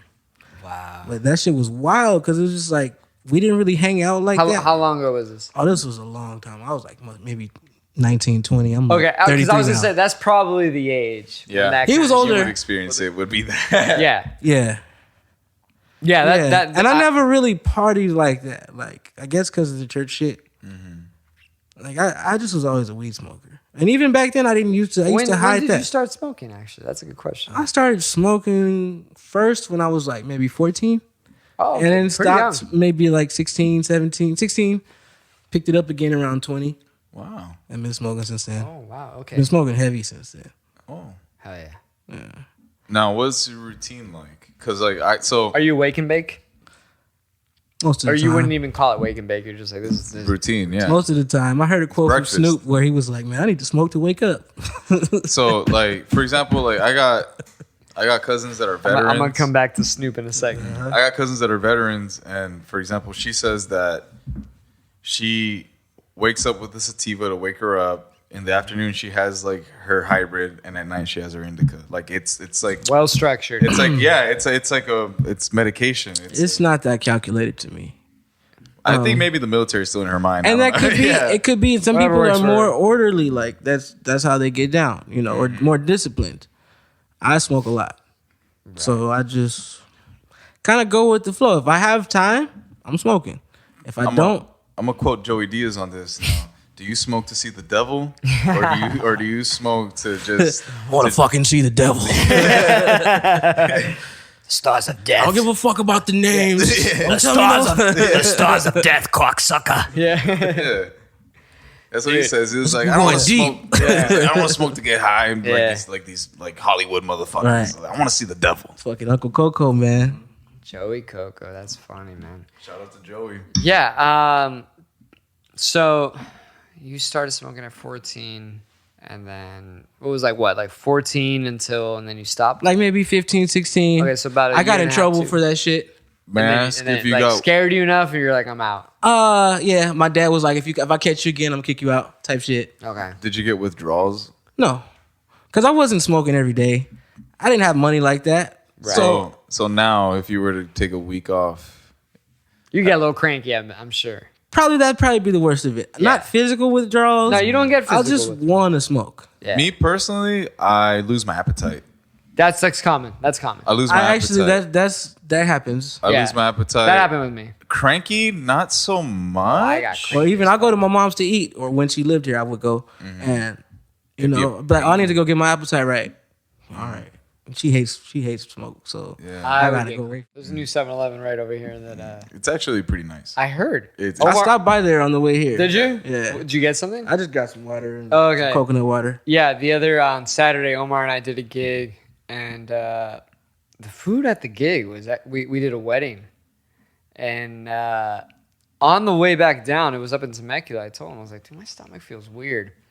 And then when we got back here and he gets in his truck, he was parked in my spot, so he had my parking pass. And then I text him, like, hey, give me the parking pass when I see you in a few days or whatever. And he's like, I'm actually over at the 7-Eleven. My stomach's feeling weird too. He like stopped to get like Pepto-Bismol or something. I was like, what the fuck's going on?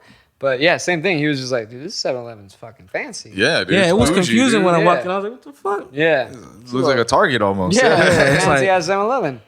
Trippy ass shit. That's cool to have it up the block. Yeah, I know. It's Yeah, your location's prime, dude. it's a good spot. We got a couple bars right over here on El Cajon. I'm not too far from Adams, where I got. I live in National City, dude. I'm right by National Yeah. City, like Paradise Hills. Yes. So we don't, It's we don't not got shit over there. Well, you're more than welcome. I live by myself, and this is a nice little escape for those that they want to enjoy a That's good what's time. up. But yeah.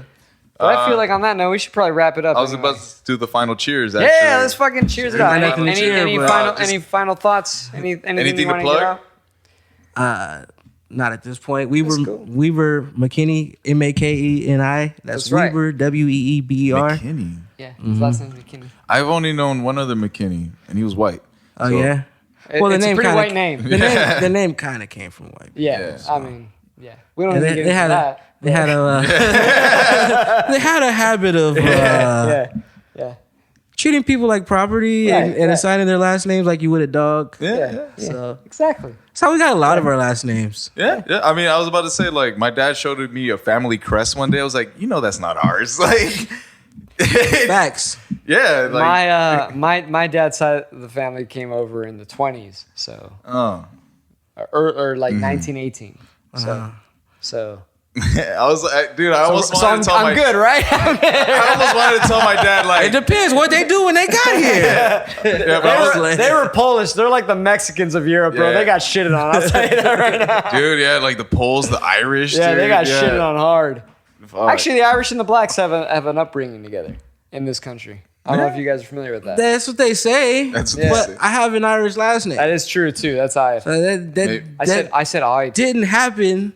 Clearly. Like that name has been there since the plantation or whatever. Right. I guess it was probably after the potato famine.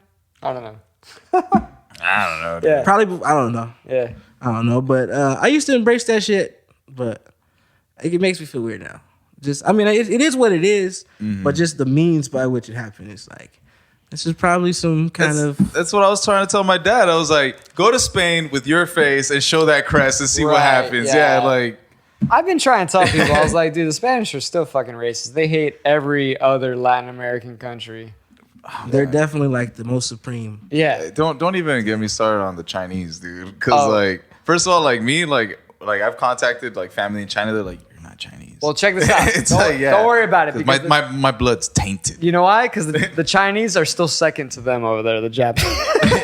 They fucking hate each other. Their genitals are blurred. They but fucking yeah, hate they're on number each one. They're Dude, number one. Asian racism. It's to me is crazy how fucking hilarious. colonialism kind of does that, though. It gets, But it seems like it gets to like, oh, because it touched us, we're less pure. Right. Yeah, it's Yeah. like, that's so am I- Yes. what I don't know what philosopher it was. As like as a society, as a human race, as like who we are, we have to have conflict. We have to have. That's just humans, bro. That's just And fucking like humans. someone again, and it's just like. I think we have to have conflict to the level that we do.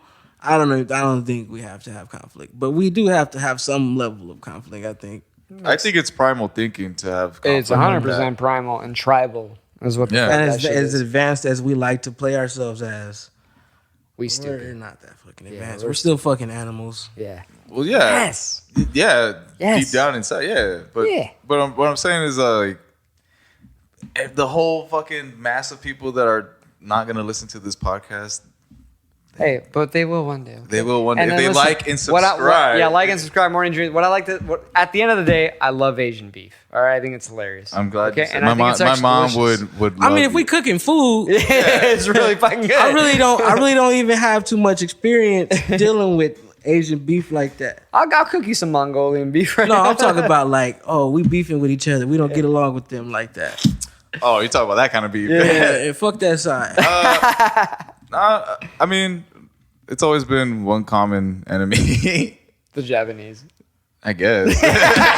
It seems like the Western world is a kind of an enemy too. Yeah. I'm fortunate enough where I can pick and choose a side, in a sense where like I'm from the other side of the border. My problems are different. Have you ever felt pressure to pick a side Yeah, constantly from both sides? from both sides. In the sense where it's like first of all, like Mexicans don't like the fact that I'm Mexican or that I speak like perfect Spanish. Bro, Mexicans hate just Mexicans. Yeah, exactly. They're the biggest. So haters. it's like the fact that like I look different, but I grew up the same way as them. Like it pisses them off. Mm-hmm. You know what I mean? Because it's like yeah, like you say you grew up, you have the same stories to tell, but like we don't look the same. right. You know? So it's like I don't look like my so Mexican I side. yeah so Like my Mexican side. so what I'm getting is that, yeah. So it's like at one point I was Shit, could be. at one point I was like fuck it, I'm gonna just tell my own fucking story. I was Right. like I am me. Like if you're gonna like it or not, fuck it. Oliver, the dirty poet. Coming to you this Saturday at the North Park Book Fair at the Roy Stage. Bring the whole family. Yeah, Yeah. Ray Street. Ray Street. Yeah, Smut for the whole family. Exactly. Yeah, I'm gonna be talking about ice cream.